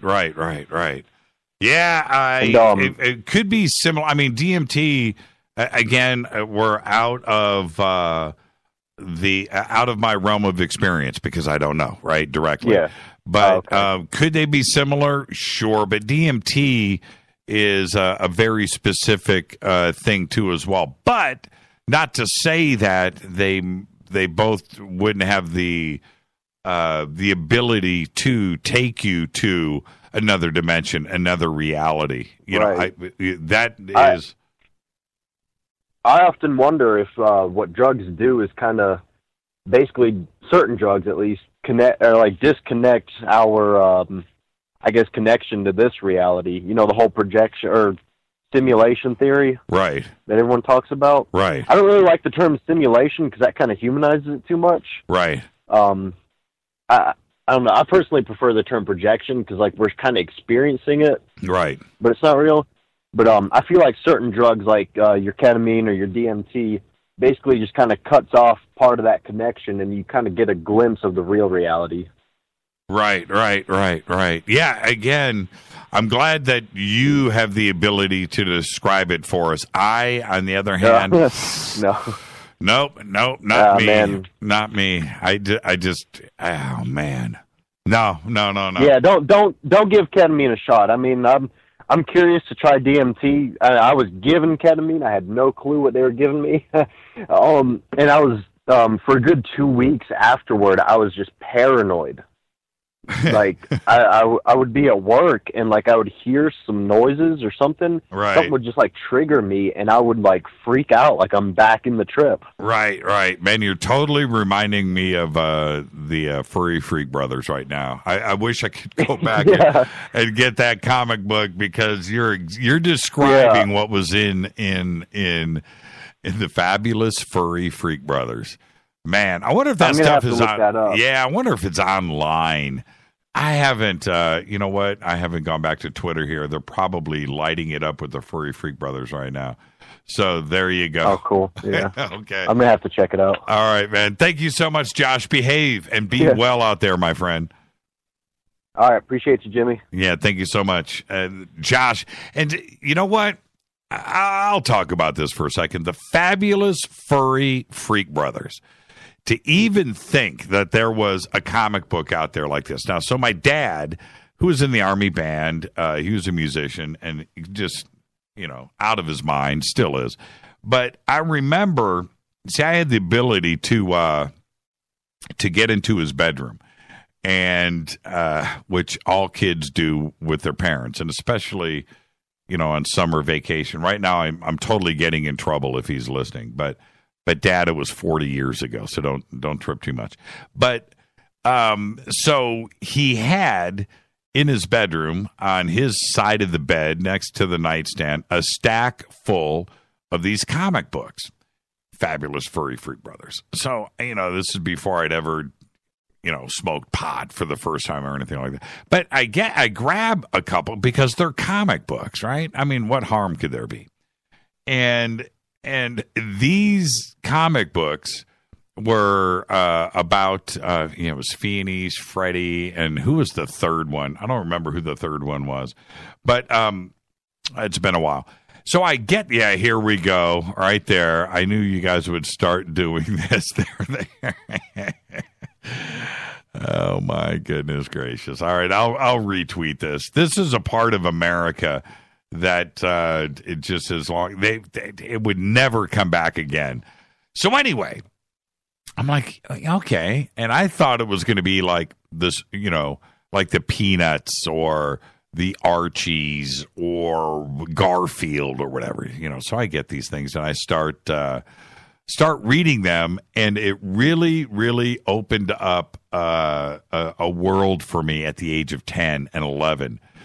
And it was a lot of fun, and it was exposing me to this culture that was going on around the country in 1972, 1970, 71, 72, this whole hippie culture and this counterculture that was going on across the United States. And my dad, who was in the Army, United States Army, had these comic books in his bedroom. So now, what does that tell you about? Yeah, Free Will and Franklin. That's the third guy. How do you guys know this? You guys are scaring me. How do you guys know who the Furry Freak Brothers are? So my dad, who was in the Army, had this collection of comic books. And I saw what was going on around us. I saw what my neighbor, yeah, that's right, Fat Freddy's cat. I saw what my neighbors were like, or there was, like some kind of hippie house down the street where, everybody was wearing bell bottoms and listening to Steppenwolf or whatever, Iron Butterfly, and a couple of cars out front that had the wheels off of it, up on jacks, and there you go. And that part of the United States existed. It was real. Now, you may see something like the Furry Freak Brothers today or think about Woodstock, but I'm here to tell you, I'm 53. I lived through all of that. So I would read the Furry Freak Brothers, and I would kind of put the comic books down and look around and see that really this was actually part of America. Okay? It's not something that was imaginary. It was real. It was a part of us. It was trippy. But then I would see my dad's friends come over to the house that weren't in the Army, that were just they were the Furry Freak Brothers, but for real, right? And it's deluxe hardcover edition, $99. There they are, right there. Thank you, Mark Tarana. This right here, I'm going to retweet this for everybody. I'm just going to do it in real time here. This was the USA in 1972. For real. And it really was. This was the United States. And for anybody that's in denial about this, because we had like two versions of the country. Okay? We had the counterculture, which is the Furry Freak Brothers here, Fat Freddy, Free Will and Franklin on the left, Peonies on the right. And you look at these three, they look so different, but really it represented what was going on in the country. You had the straight-laced, anti-everything crowd, and then you had this counterculture that was fighting for recognition, and I'm just gonna say the Furry Freak Brothers truly, yes, you guys are watching these retweets pop by. You guys get it, but this was reality. Now, and for me, as I started to grow up, 1973, 74, 75, 76, and now I'm 15 years old, and I'm starting to get a little bit older, and I started to realize, and this is what I was talking about today with Big Pharma. I have a way of tying all of this together, that this culture that I grew up with, this reality was at one point going to rule the world. This is who was going to run CNN and Fox. This is who was going to be in Congress and the Senate, right? This is going to be our teachers. This is who was going to end up going to college someday. The kid that was reading this stuff. This one day, this guy, these kids are going to have a radio program. One day, this culture is going to represent all of us, and there was no way that it could stop. It's called the cycle of life. So when you look at the Furry Freak Brothers here, I'm not so sure. I was always kind of the Free Will and Franklin version of the Furry Freak Brothers, but that this culture was going to grow up, and this was going to run. Tipper Gore was not going to run the country. The Furry Freak Brothers were. And here we are today running the country. Think about that. Think about what I am laying out here. I never thought it would come to pass, but it really has. And I'm proud of it. So, look, the Furry Freak Brothers were crazy. And today, that ketamine story that was in one of the comic books stayed with me. And it taught me right from wrong. And will I ever experience ketamine? Absolutely not. Because the Bible, the Furry Freak Brothers, taught me that is a road you don't ever want to go down. And there you go. It's kind of cool, isn't it? So here we are today. And this is Fade to Black. I can't even believe we just talked about the Furry Freak Brothers on this show. That's it. Moving on. I'll be right back. It's open lines, 323-825-5045, 323-275-9695. Hi, everybody. This is Rob Halford, the Metal Guard on JimmyChurchRadio.com. This is KGRA Digital Broadcasting Station. Salt Lake City, Utah. Van Buren, Arkansas. Okay, nurse, let's get this man to the ER stat. Right away, doctor. We see this every day. Heart attack or angina pain due to blocked and clogged arteries. Chelation can remove obstructions or blockages from arteries and help avoid painful and expensive surgery. Now there's Angioprim. It's a liquid oral chelation product that you take with juice. You start to feel the results fast. Angioprim increases blood flow all over the body, and that means more energy and strength to take on the day with less aches and pains. 60 years of research has gone into chelation, and Angioprim is the result. A safe and easy way to unblock your veins and arteries from buildup that slow circulation. Paging Dr. Jones. Please report to the emergency room right away. Log on now for a special radio offer from Angioprim. That's angioprim.com/radio. ANGIOPRIM. Angioprim.com/radio or call 877-882-7221. That's 877-882-7221. So, you love talk radio? Then you'll love TalkStreamLive.com. TalkStream Live is always on, 24/7 with the best streaming talk shows. Find your favorite talkers and discover some new ones. It's free, readily available online or on any smartphone or tablet. Finding your favorite talk shows all in one place has gotten a whole lot easier. Just go to TalkStreamLive.com. Be sure to download the free apps from Google Play or the iTunes App Store. Your contact for current news and trending topics. KGRARadio.com. Did you know that when you're on the road with limited data or Wi-Fi available, you can still listen to every minute of Fade to Black by just calling 605-562-4482. No smartphone, app, or internet needed. It saves your data plan and no extra cost if you have unlimited minutes. Just call 605-562-4482. You can listen to me, Jimmy Church, on any phone, anytime, anywhere. Go Beckley Tappy.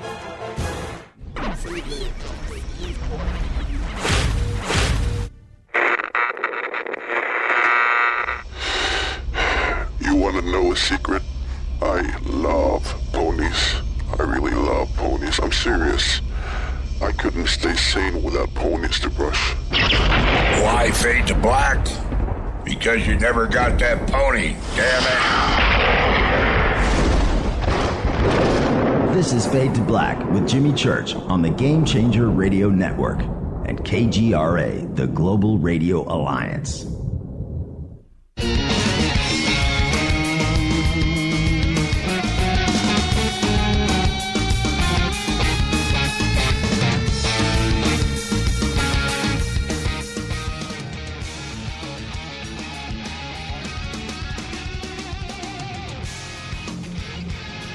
All right, everybody, welcome back. Yeah, that was Teddy.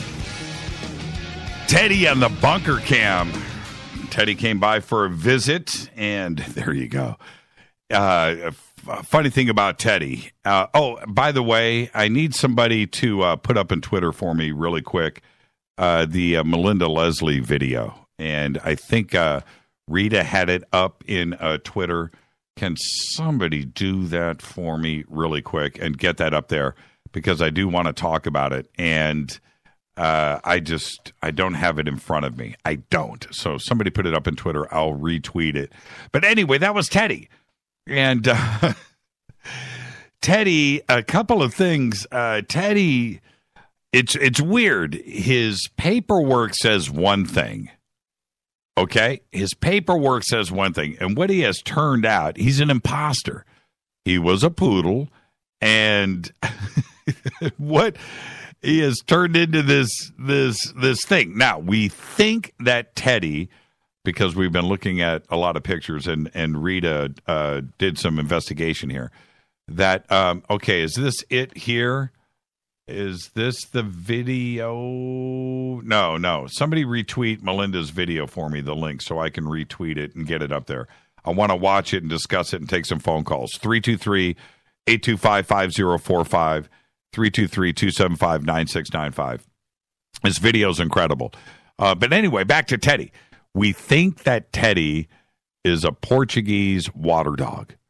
Now, go and look up Portuguese water dog and look at the pictures. Now, they get pretty big. Teddy's, right now, he's like 8 pounds, 7 pounds. He's 4 months old. I don't know how much more he's going to grow.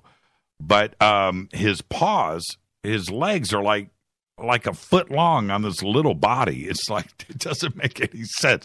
Poodle's out of the question. He doesn't have the poodle snout. Got it on Facebook, Jimmy. Is this it right here? Okay. Yes, thank you for that. I will retweet. Very good, Stacy. You are on top of your game. Okay, here we go. Melinda's video.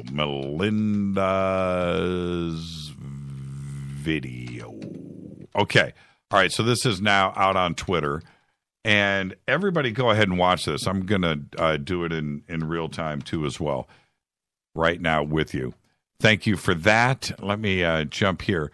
So when you look at this video, 323-825-5045, 323-275-9695. When you look at the video, as you can see, it's two lights that are going across the sky. This is with night vision. And look at, they're stacked up on top of each other. It looks like, as you watch it, one is starting to pull ahead of the other. Now, and you can see the stars moving in the background. And then what is right behind it? That is a plane with its lights flashing, chasing these two lights. That's exactly what's going on. Now, the two lights in front start to disappear and start to pull away. You can tell it's starting to turn in proximity with the way this is. Starting to turn to the right. And see how it's dimming? The light, the plane that is in back with its thing, it is this, they're increasing in altitude and pulling away. And look at what these front two lights slowly do. They disappear. These dudes lose the plane. And you can tell that it is being chased. That's just an incredible video. That's one of the best UFO videos I have ever seen. If you want a demonstration of what night vision can do, and an example of UFOs in our atmosphere, there you go. And then, oddly enough, towards the end of the video, what happens? Another plane enters the picture from the top, and then the video ends. There it is. That's incredible. I'm going to replay it again. And it's obviously moving at great speed. Great speed. Incredible video. Look at that. And as you see the stars moving in the background, this is moving. This is at a very, very, very fast clip. And there it is, right there. There is a plane chasing those two lights. Now, this was done, this was taken over Giant Rock, okay? And in Joshua Tree, Giant Rock, George Van Tassel's famous airstrip. And Melinda wrote me that night, and she said, this is just incredible. We were at the Fader house, and I didn't get, she said, we filmed it, we saw, where's the party at? We want to come over. And I didn't get her message until 2:00 in the morning. But this is what she was talking about. She's absolutely right. This is an incredible video. Let's go to the phones. Hi, you're live on Fade to Black. Hi, Jimmy. Hi, who's this? This is Knett. Hi, Knett. How are you? Good. So I wanted to call in and ask last night about, I wanted to call, ask Robert if he knew, so there's cycles that we're going through. Yes. One was 12,500 years ago. Mm-hmm. So we assume the next one was approximately 26,000 years before that. Yes. If he thinks that the pyramids might have been from the cycle before. And I think he addressed that last night and said, he it was a reach, but he is willing to start to accept that we could be. And if you remember last night, Tonette, he said that the Pharaoh's list. Remember, we were talking about that last night, and I said that I'm uncomfortable with it being 3,000, 3,100 BC. That I think it goes back further. He said that when you address some other text out there, that they talk about 25,000 years before that. Where the Pharaoh's list and the King's list there stretches back way beyond that. Now, could it start to tag on to these other cycles of time, right? If we're looking at 12,000 or 10,000 BCs, his thing is 9,700 BC, which is 12,000 years ago. And then if you stretch back behind that, it's 26,000 years prior. Could the pyramids reach back that far? And he's comfortable with saying it's a possibility. And I am too. I just there's a big chunk of information here, Tonette, that we don't either we're not being told or we haven't figured it out yet. But there's what I'm thinking is that the pyramids were buried for so long and preserved for so long. They could have been the previous cycle rather than the 12,500. Yep. I'm with you there. I'm 100% with you. I don't know what I have this is my thing. I have a very, very, very big problem with accepting that the Egyptians just appeared and had it all together. I just have a problem with that. It just doesn't. If Tanette, this is where I wouldn't have a problem, right? I wouldn't have a problem if we had 10,000 years of the Egyptians chronicled before 3100 BC, where we saw the progression of technology, where they were learning and teaching themselves, and then the pyramids were built, and then these things. But we don't have that. What we are being told is that Menes just showed up at 3100 BC and united North and South, the old Upper and Lower Egypt, and then suddenly they had it all together. And I just don't buy into that. You don't go from a nomadic culture out in the middle of the desert one day, and the very next day to know astronomy, architecture, geometry, math, engineering, agriculture, religion, and government, and then suddenly just have a complete society overnight. That I don't buy into. I just don't. No. I don't. That didn't happen. No, it quite simply didn't. And this is the other thing. Over the last 100 years, let's go back to 1900, right, when all those British explorers were going to Egypt and discovering things, 1850, 1870, and all this stuff was 1830, and they were, digging and uncovering stuff, and it was a wondrous time, right? Well, all of history that we have today, quite frankly, and especially the hardcore Egyptologist out there, is all based on what those British dudes were sending back to London, and they were chronicling everything and writing it down. And everything that we know today that is basically in textbooks and in Wikipedia and taught is based on what those partying, drinking British explorers were out there doing, right? And those guys were stealing, and they had a subculture of selling artifacts and profiteering, and it was based on a lot of that. And they were trying to prop up their own ego. They wanted to be the discoverer of things, right? And that's what it was driven by. And today, we still base so much of our knowledge on what they presented, and they didn't know nothing. They didn't. And so today, when we talk about the King's List, or we talk about Menkaure, or we talk about the Khufu, or the Sphinx, all of it is based on this very immature knowledge that they just didn't know what they were talking about. And today we still based all of that on fact, and as it turns out, it just wasn't. So we believed what they said.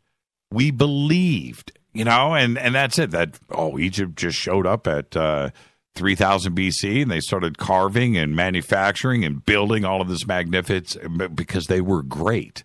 Well, now we know different, and that's just my take. I just don't buy it anymore. I don't. How do you feel? I mean, do you really buy into that today? No. And I think what happened is that the advanced cultures of, I don't even know how long ago, came to Earth, and they were advanced at the time, and then they had catastrophic stuff happen, like the flood and so forth. And then the people were wiped out, so they lost all the information. And then it slowly just degraded after that into the Dark Ages. And then now we're coming back up and learning all the information all over again. And we're forced into that. We are forced into trying to get to the information. We're forced into it as outsiders because if the Egyptologists know something that we don't, that's a possibility.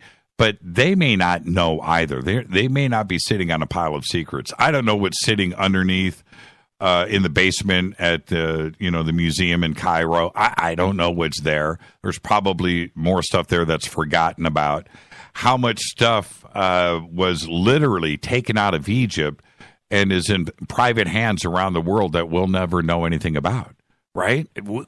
Exactly. So I think that all this stuff that they are trying to keep from us, they huddled away in places like the Vatican Library. That's right. Where nobody else can get access to it. That's right. And there's another piece to this puzzle too. When you bring up the Vatican, Romans and so did the Greeks too, had a way of documenting everything, right? They wrote everything down. How much wheat was produced and sold, how many taxes were collected, how many prisoners were imprisoned in the court system and charges. All of this stuff was documented. The crazy crucial stuff when it comes to documentation, not only with the Romans, but with the Greeks, also not only what went down in Rome, but what went down in Jerusalem, what went down in Cairo, what these different countries around the world that they had invaded and taken over. All that stuff was documented, but we don't have that today. What really went down in Jerusalem? Where is that documentation? What really went down in Cairo? What did the Greeks know? What did the Romans know? None of that stuff is public. There is stuff that's out there, but the real information we don't know. And to say that they documented everything but Jerusalem, they documented everything but Cairo is BS. I'm just not buying into that. There's piles of it somewhere. There really is. I am sure, I am positive that somewhere with one of, and I'm not talking about Herodotus or some of the more public Greek and Roman historians, but that there is other stuff out there where those guys have information on what the truth was about the pyramids. That just maybe somewhere the Egyptians said, you know what, dude, no, we don't know anything about that. We just inherited it. It was already here, but they don't want to make that stuff public. And it's really true. It would just change everything. It would change it too radically and too fast. So there you go. That goes back to my point where it may not have been even the 12,500 cycle. It might have been the 26,000 cycle where the stuff has been buried so long that it was preserved that we have no idea how old it is. Yeah, and you know what? And I'll tell you what, Jeanette, and thank you for the phone call. I'll say this. With Göbekli Tepe, the fact that it wasn't supposed to exist, right? That everything happened in Sumer and Mesopotamia and Egypt, and nothing happened before that, man basically was stupid and, Stone Age and so forth. And then Göbekli Tepe suddenly appears. We weren't supposed to know about Göbekli Tepe. They wanted that to stay buried, and it wasn't. And now we know. So then what does that tell us? And that's the thing. It's a blatant thing where we have to sit back and go, you know what? We've been lied to. Humans are much, much older and smarter and more sophisticated than we have been told. And we are talking about a bona fide 7,000-year gap between Göbekli Tepe and Mesopotamia, Göbekli Tepe and Cairo and Giza. And it just it doesn't fit. It absolutely doesn't fit what we have been told. And you know what's funny, Tanette, is shows like this where we reach such a large audience that it's the ability for the show to have everybody sit back and go, okay, now we can think, now we can research, now we can go and check this stuff out. We didn't have this ability before. Now we do, and it's going to continue to steamroll in that direction. We are going to continue to reach the masses, and eventually we'll turn this ship over and burn it down. What do you think? That's awesome. And just one more quick comment. Just recently, I saw an article that was talking about in Canada, they found a settlement that was, I believe it was like a little village or something that was 13,000 years old. They're going back now. Yeah, I saw the same thing. Again, very, very, very interesting. One of we also have what was just discovered in San Diego, but one thing is for sure: if Göbekli Tepe is there at the end of the last modern ice age, then there is a lot more Göbekli Tepes out there. And we're going to continue to discover. I have no idea what is buried in the ground around the world. But if we ended today, if just today, whatever, asteroid hits planet Earth and we're smoked and we're done. If we ended today, how long would it take for Earth to bury itself? Right, where there is just, let's just say the oceans rise and fall a couple of times and everything is eroded and mudslides everywhere and ash falling from out of the skies, for 100 years, 1,000 years, sand and dirt overtake everything and all the cities crumble into nothing and are pulverized, and then fresh growth of trees and mountains and glaciers plow everything over, right? Where it's a clean slate, right? A clean slate. Are you with me? Yeah. Okay. Clean slate. And then we repopulate, we reseed. And let's just say it's 100,000 years from now. And humanity restarts. And then 2,000 years after that, we have technology again and we're back but we look back and go, wow, we're first. We're the first humans ever on planet Earth, and we're discovering. You know what I mean? Think about that. Yeah. Think about that. I don't even think it would take that long. But my point being, how do we not know that we are living through exactly the scenario that I've just painted for you? To suggest that there was nothing ever before us, that we are the original, is absurd. It's just, I have no idea how long it would take for that to happen. But it would be simple. Nature, Mother Earth would overtake everything here. And so for us to find Göbekli Tepe, right, buried, how many more of those are there? I could not imagine. There could be 1 million Göbekli Tepes. 1 million, right? Just like there are 1 million cities on planet Earth right now. Think about that. If you think about it, Jimmy, if you let an old road just grow over that's even been paved, it only takes like 50 years and the grass is all grown up and you can't even recognize the road anymore. Yep. I did that not too long ago. About 25 years ago, I did some hiking up in the mountains here in Pasadena. And we're hiking up literally up the side of this mountain and Mount Low. And we get to the edge of this cliff, and I pull up my body and I look, and I'm expecting to see nature and everything overgrown and so forth. And you know what I found? A road, right? And it's asphalt. And I pull up and I'm looking, and it's all crumbled, grass growing up through it. Now, this was 1985, and it's undrivable. But I just stopped and looked and thought, well, that didn't take very long for nature to overtake this. I just tripped on it. You're absolutely right. I totally tripped. I don't know when the road was paved, 1950, right? I don't know. This is 1985 when I'm up there, and it's probably gone now. Today, 30 years later, it's probably disappeared and dissolved. So yeah, you're absolutely right, Tanette. Absolutely right. Thank you for the phone call. What a great, great phone call. That's why the Fadernauts rule right now. Hey, Tanette.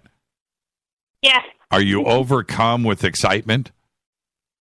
Yeah, I'm loving the conversation. There you go. Thank you so much tonight. Behave and be well. You too. Good night. Good night. That's what I'm talking about. The Fadernauts are the smartest office, the smartest family out there. I'm watching. What are you guys doing in Twitter? What is this bat dog thing? Does that remind you of Teddy? Did anybody post a picture of Teddy, by the way? Anybody? He's not like that. He just wants to play, you guys. That's all he wants to do. He's not evil. He's a Portuguese man-of-war water dog. But it is so trippy when you stop and think about what Tanette was referring to. Here we have Göbekli Tepe. The only reason why Göbekli Tepe was discovered, let me be very clear here. There was a farmer up on that hill that couldn't get his plow over this rock, and it was bothering him. So he decided to dig the rock out. That's it. It was messing with his fields. Had there been a foot more of dirt on top of Göbekli, on top of that pillar, that it would have never been discovered. Never would have happened. He was plowing his fields, and year after year, his plow would hit that rock, and he stopped, and he would plow around it. So one year, he was just like fed up, and he went and decided to dig the rock out. That was, and he gets his family up, and he starts to dig, and he doesn't get to the end of the boulder, which he thought it was. And then they saw a little bit of writing on the side. And so when he did that, he called the local university and said, hey, I think I found something in this field. If that hadn't happened, think about it, no Göbekli Tepe. We're still sitting on ancient Sumer, Mesopotamia 3,000 years ago, and that was the beginning of everything. That was the cradle of civilization. It's really funny what are you guys doing? You guys are tripping in Twitter. If you want to see what I'm talking about, go to Twitter right now, #F2B. Follow me on Twitter. A narrow mind is usually accompanied by a wide mouth. Yep, you guys are good. All right, I'm going to take a break right here. 323-825-5045. If you're on hold, stay right there. 323-275-9695. This is Fade to Black. If you're on hold, stay right there. I'll get to your calls. I'm just too busy having fun and rambling with all of you. It's Fadernight. Open lines all night long. I'll be right back.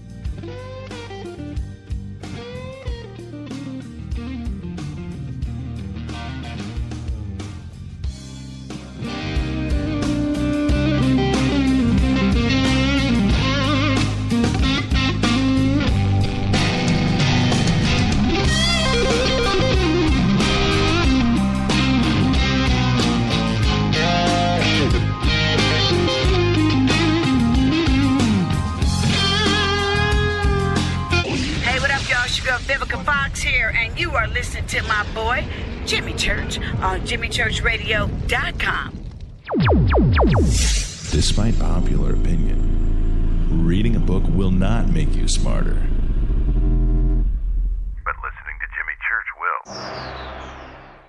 So you went to dinner last night, you had your favorite pasta. Ugh. Or maybe you had a heavy, spicy meal and it left you. Ugh. Get the tea.com. Maybe you mowed down a huge steak and your plumbing is all plugged. Ugh. Get the tea.com. Our super strength tea will take care of your occasional. Ugh. It's all organic and non-GMO. Get rid of ugh. We have so many great supplements, but our super tea is number one. GetTheT.com. That's GetTheT.com.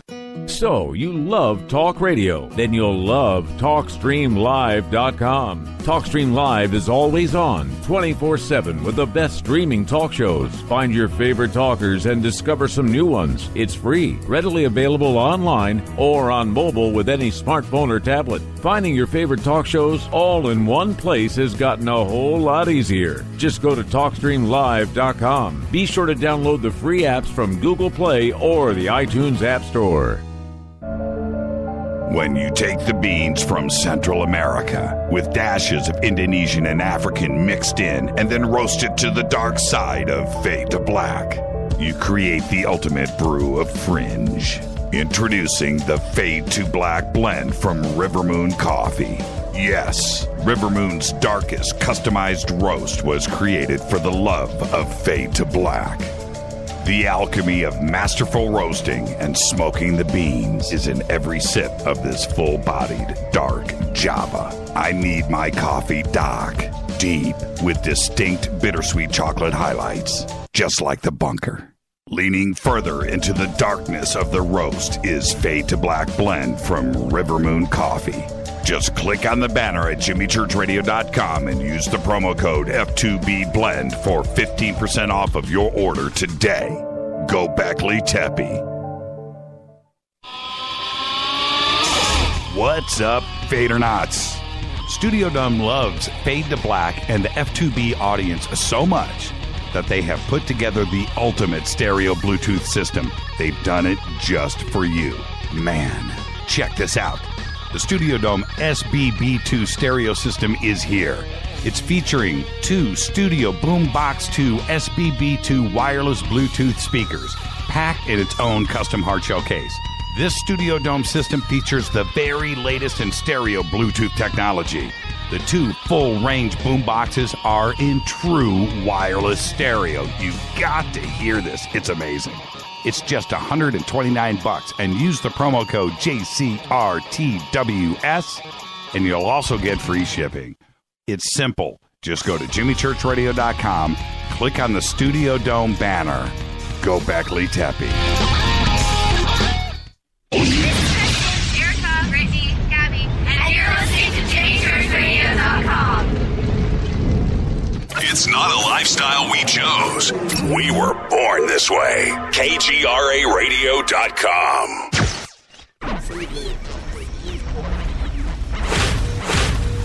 This is KJCR at jimmychurchradio.com.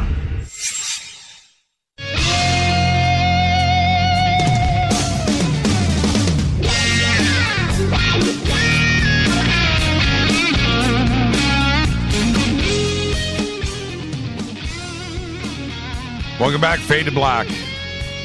323-275-9695. 323-825-5045. I've been told to put this one to the front of the line. Okay, hi, you're live on Fade to Black. Who's calling? Well, whoever that was. 323-275-5045. 323-275-9695. I don't know what's going on right now with Twitter. You guys are out of control. Who started this? They're posting, everybody is posting these church signs up, with the, okay, all right, I get the text. Okay, I'll do it now. Okay, hi, you're live on Fade to Black. Who's calling? Hey, this is Kendra. How you doing, Jimmy? Hey, Kendra, how you doing? Go back to Tepley. Absolutely. Hey, did you know Beck was a Scientologist? I just found that out. Oh, yeah. And we got a couple things to address. One, the last caller you had, I'll just sing this. It's the end of the world as we know it. No, and it's I not. feel fine. Nah. So, wow, what a fader night. I mean, we go from cannabis to climate change to an ET manifesto to all humans, and then to the, fuzzy furry, what was that? Roadshow? Oh, yeah, the Furry Freak Brothers. I can't even believe that came up, but it did. Yeah, kind of crazy. So I just wanted to throw out a couple things on cannabis and climate change. So let's see. We'll start with cannabis. I think you may remember, I think my first call I shared that I had been diagnosed with stage 4 terminal cancer 3 years ago with a 1% chance of living past a year. And a large part of my healing has been cannabis, for sure. And so I've done my research, and basically what I wanted to share is that it's important to understand that the THC, which is your, more psychotropic sort of part of the plant medicine, that has very, very, very strong medicinal properties. That goes to really deep disease, such as cancer. So I've been using the indica strain oil for a couple years, and it has helped to save my life for sure. I can tell you that it did cure my lung cancer, period. So wanted to share that. So THC is really important. And then on climate change, kind of regardless of what your stance is on the issue, bottom line is that oil and coal and fracking and nuclear and all of that, it's all toxic and all very dangerous, nonetheless, right? So, it's important to also understand and to address what Jon Rappoport was sharing, which was really challenging for me, but that, the elites, the cabal, the one percenters, and the, powers that were, as I prefer to call them, they're going to take advantage of any situation, whether it's going green or going, staying oil and keep digging and whatever. They just take advantage of situations to try and keep their control. So I've been an activist for a number of years on peace, social justice, environment, you name it, progressive, I've worked on it. And the bottom line is we just need to relocalize, get off the grid, create our own grid, our own local, green, cooperative economy, use permaculture design, and look at nature as our teacher, as we should, that there is strength in diversity. So it's not one silver bullet like oil has been, since the turn of the century. That's getting over. We need to get over it. And there are places in the world that are completely off the grid. And so solar and wind is not enough. We got to do all of the above, but that's non-toxic. So I just, wanted to share that. Yeah, and, I think. Any thoughts, Jimmy? Well, I don't. I have only messed with. I haven't smoked. I haven't smoked pot. Like for real. When I used to, I smoked it every day for, oh my God, probably 20, 30 years. And then I just stopped in 2003-ish. And here we are, 2017 going on 2018. So it's been 15 years since I've done it. Now I have smoked it, off and on since then, every once in a while. But other than that, I just stopped smoking it. But my lungs are good, so I'm wondering if all those years of smoking, but it took down Bob Marley too as well. So I don't know, but I'm healthy today. I don't know if that is part of it. One thing that I do know is I have visited a real doctor for different reasons over the years, and for me to go to a doctor, there is something wrong with me that I have, that I've had to go. But I'm wondering now that if CBDs or cannabis oil or hemp oil could have relieved a lot of the things that were bothering me over the years. One of the things that I did have a problem with was, I don't want to get too personal here, but I had issues with nerve endings that were tripping out. My hands would itch or hurt. And it was just like this weird thing. And then it was also around certain parts of my skull, the same inflammation with the nerve endings. So would CBDs have fixed that? I went to a really, really good Russian doctor who prescribed something that was totally off the wall. And I was just like, are you sure?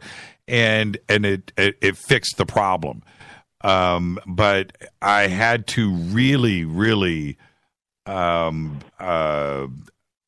endure a lot of crazy stuff before I would ever resorted to going to see a doctor. I wanted to see if it would fix itself, right? And that's really the truth for me. I'm wondering now that if Big Pharma isn't tripping out with cannabis and CBDs and some of these other natural remedies out there that would totally shut down Big Pharma in the long run. I think our generation is waking up to those ideas. And I Yes. I really believe that. I really do. So that's there's no doubt that use of that stuff would have healed and helped assist in all medical issues. And here's why: cannabis has 57 cannabinoids. Too long to explain what those are, but at a cellular level, we have cell receptors that are specific only to those cannabinoids. In other words, we have evolved, the human species has evolved using cannabis as medicine for, eons, okay? So, that's at a molecular level.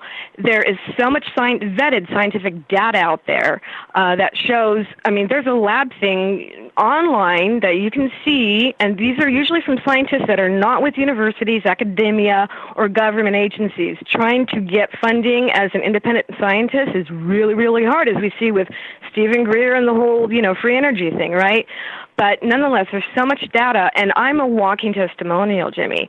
I should have been by all rights dead a couple years ago, and I've never done chemo, and I was vaping cannabis, and it cured my lung cancer. Now, I've also had 2 major surgeries and 1 radiation treatment that I wish I'd never done. If I'd gotten on the oil, much sooner, I could have, probably foregone all that stuff. I've been days away from death's door, I don't know how many times. Mm-hmm. And cannabis and essential oils, and I use doTERRA, which is fabulous, and essential oils go through the cell walls.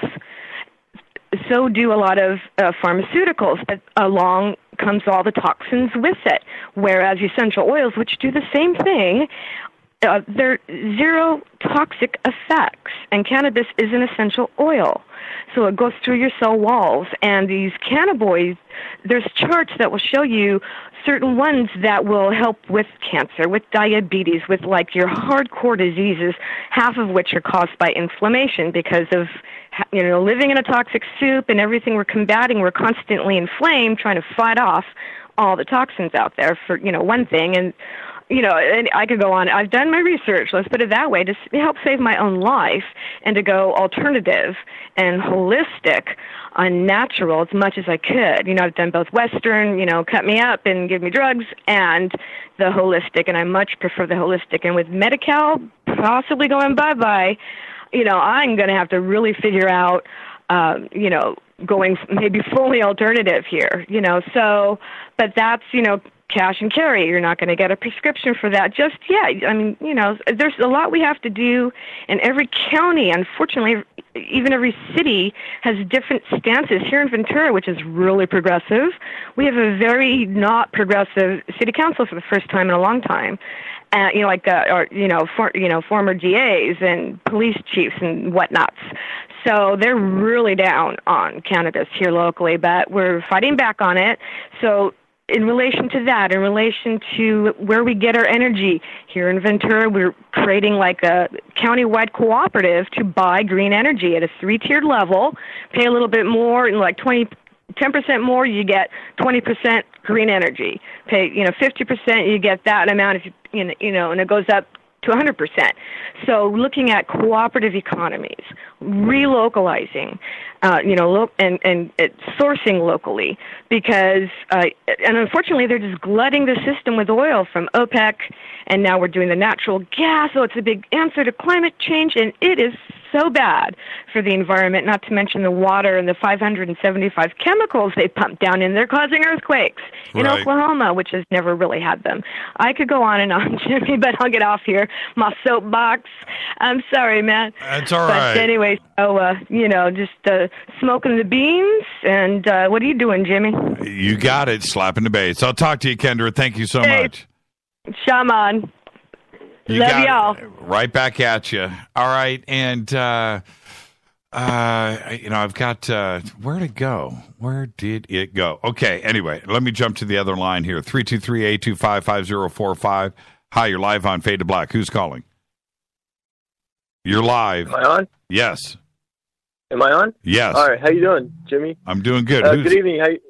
A good show tonight, and I don't know about yesterday, but most of it I've enjoyed a lot. But about the green thing, I took I'm a local caller here, I'm not going to mention any city, Uh-huh. but next door, right next door. Okay. And I took environmental science at Valley College, and it's all a bunch of basically brainwashing you, domesticating you, and basically putting that mentality in your head that you're the problem in this world. You know, you're living standards and all that BS. Like if you look at, I'm not going to mention names. I'm a little nervous, but you know the usual Hollywood people, right?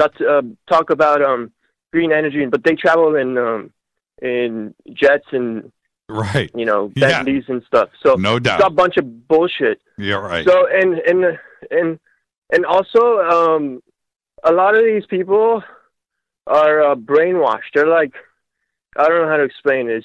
It's like a cult. And when you take environmental science and then you look at it from the outside, and then you're just like, whoa, this is like a Ponzi scheme, a big time Ponzi scheme, big time.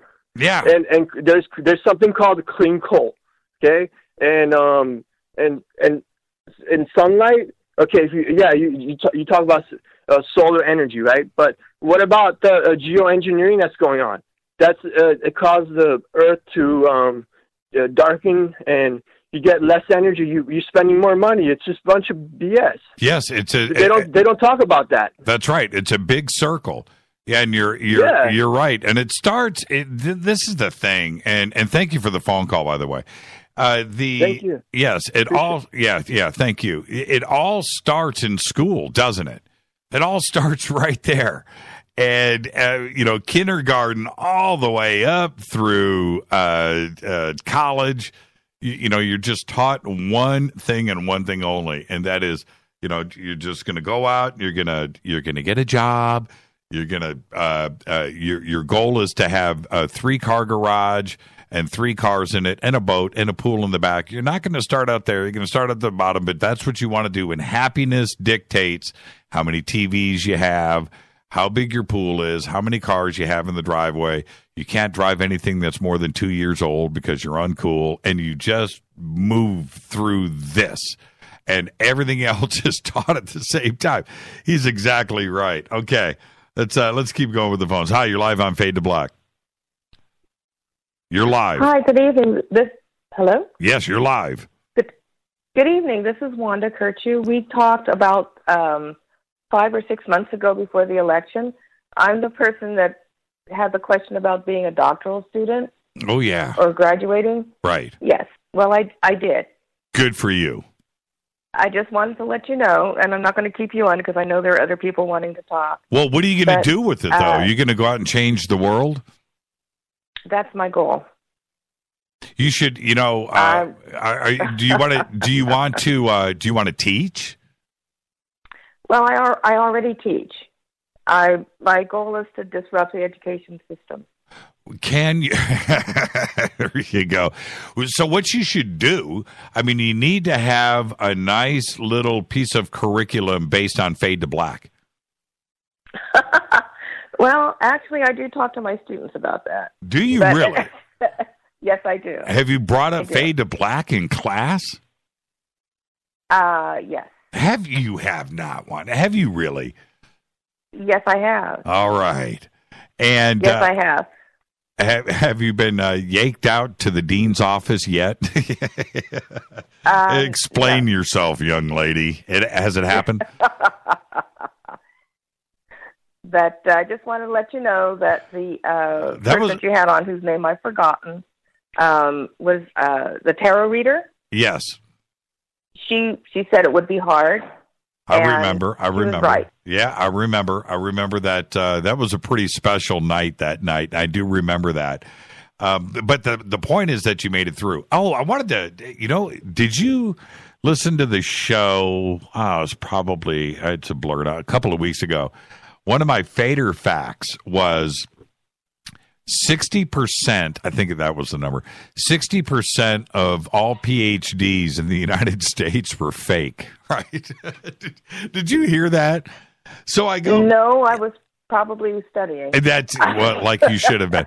So I go and I vet this, and I go to a few different sources around the country. And as it turns out, that's right, the number is around 60% of anybody that puts a PhD behind their name. It's either fake or bought, right? And I just thought, I just thought about that for a second. There are a lot of PhDs running around, right? And you go a couple of times where I have questioned somebody's PhD, not yours, obviously. You've gone through what I'm hoping you're laughing at what I'm saying is my point. So I have gone and I've tried to vet. To get a PhD, and you've got to do some public things, and you've got to do, a couple of papers, and things have to. This is all in a public form, right? And there's nothing. Right. There's nothing out there for these people. What they must have changed their name, right? That's their first excuse. Or second, why isn't it public?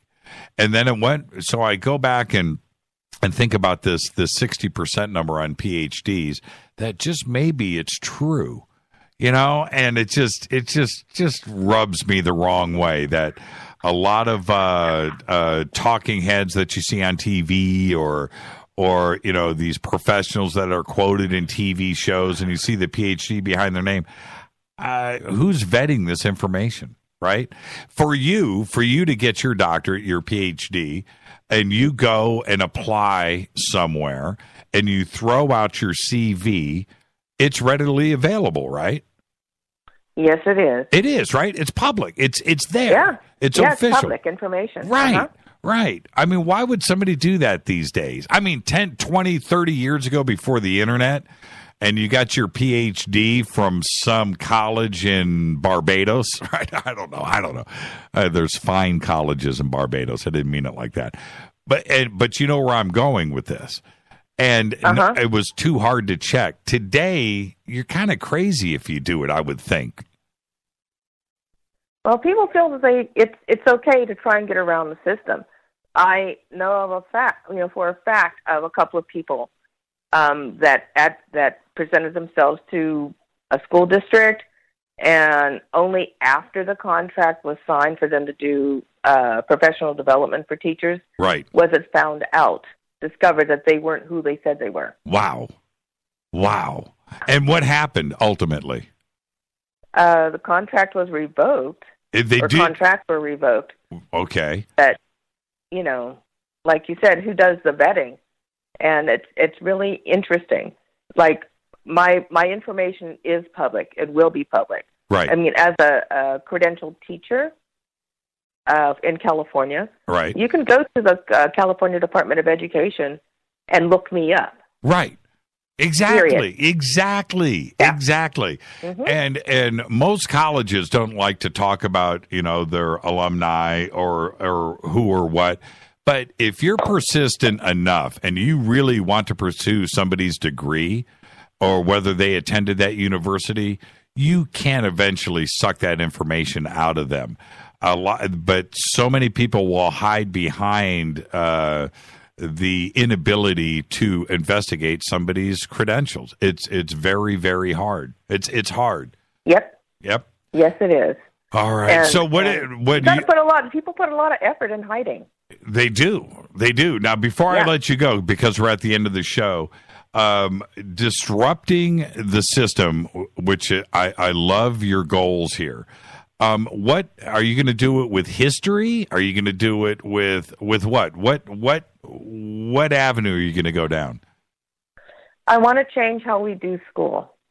In general, because school has become meaningless, actually. Wow. It's because we base our system. I'm sorry, I don't mean to get too intellectual on you, but our whole system is based on the 1600s, and we haven't changed how we teach students. We haven't changed how we do school, and for kids that have a hard time learning, we keep trying to teach them stuff the same old way. Right. I mean, if it didn't work the first time and it didn't work the second time, it's called intervention. What makes you think it's going to what's going to make it change a third time?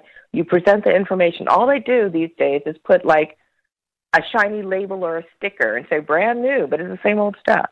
That's right. And the other thing that is, and it's being talked about more and more, but it is also being ignored, and that is quite simply the cost. You cannot expect to have some kid, and I mean this literally, 18, 19, 20, 21, 22 years old to accumulate $150,000, $200,000 in debt that is compounded interest that they will be paying off until they retire. Right? Until they die. Until they die. Basically, yeah. Right. It is a bad example. There are no goals there. They are behind the ball from the word go. They are never going to be caught up. And while they're at college, they get issued 3, 4, 5 credit cards that they're out racking up. And the next thing you know, they graduate completely in debt up to their eyeballs. And so they're going to go out and get a job that's going to pay $30,000, $40,000, $50,000 a year. Half of that goes to taxes. They're going to try to live on $25,000 a year and get to work and eat. Now, this is one example of something, but the rest of the country is also experiencing the same thing. So it's all across the board, and it just doesn't make sense to me. And then, okay, so I've got 60 seconds. I'm just going to say this: how can somebody that is taking home $25,000 a year, that has to spend $500 a month on rent, that's half of that $25,000. So take that off the top, and then another $500 to $1,000 a month for health insurance. Now they haven't eaten, they haven't paid for their electricity, they haven't bought a stitch of clothing, they haven't done anything at all, and they are now broke. It just doesn't make sense to me. Where $50,000 a year used to be a really good income, now it's literally, you would be better off not having a job and living on Medi-Cal and living on welfare. You would make more money. And that's really the truth. And that's what we are doing to our college students. This is what we are doing with the students that are graduating high school and going into the workforce. And this is the world that we have created for them. And it's bass backwards. And with that, I'm going to say goodnight because I got to roll credits and get out of here. Thank you. Talk to you soon. I'll talk to you. What a great... See, that's exactly what I'm talking about. Went out there and got a doctorate. Love this audience. Love the Fadernauts. Love all of you. Thank you so much. It's been another Fader night, Thursday night, Fade to Black. Thank you to everybody that called in tonight. Of course, Jon Rappoport and Defango and everybody else. I didn't get to all the calls, but sometimes I like to just sit and ramble, and I did that tonight. Thank you. Thank you for putting up with me. Fade to Black's executive producer is Rita Kamarian. Show's produced by Hilton J. Palm, Mark D. Kovar, LJ3, Renee Jonas. Thank you, Dennis. Thank you, Bob. Announcers are Steve Harder, Gene Vito, and Mark D. Kovar. Fady by Dale. Webmaster is Drew, the Geek. Music, Doug Aldrich. Intro, Spaceboy, spaceboymusic.com. Fade to Black is produced by KJCR for the Game Changer Network. Syndication is KGRA, The Planet. This broadcast is owned and copyrighted 2017 by Fade to Black and the Game Changer Network. It cannot be rebroadcast, downloaded, copied, or used anywhere in the known universe without written permission from Fade to Black or the Game Changer Network. Until Monday, I want everybody to be safe. Go Beckley Teppy.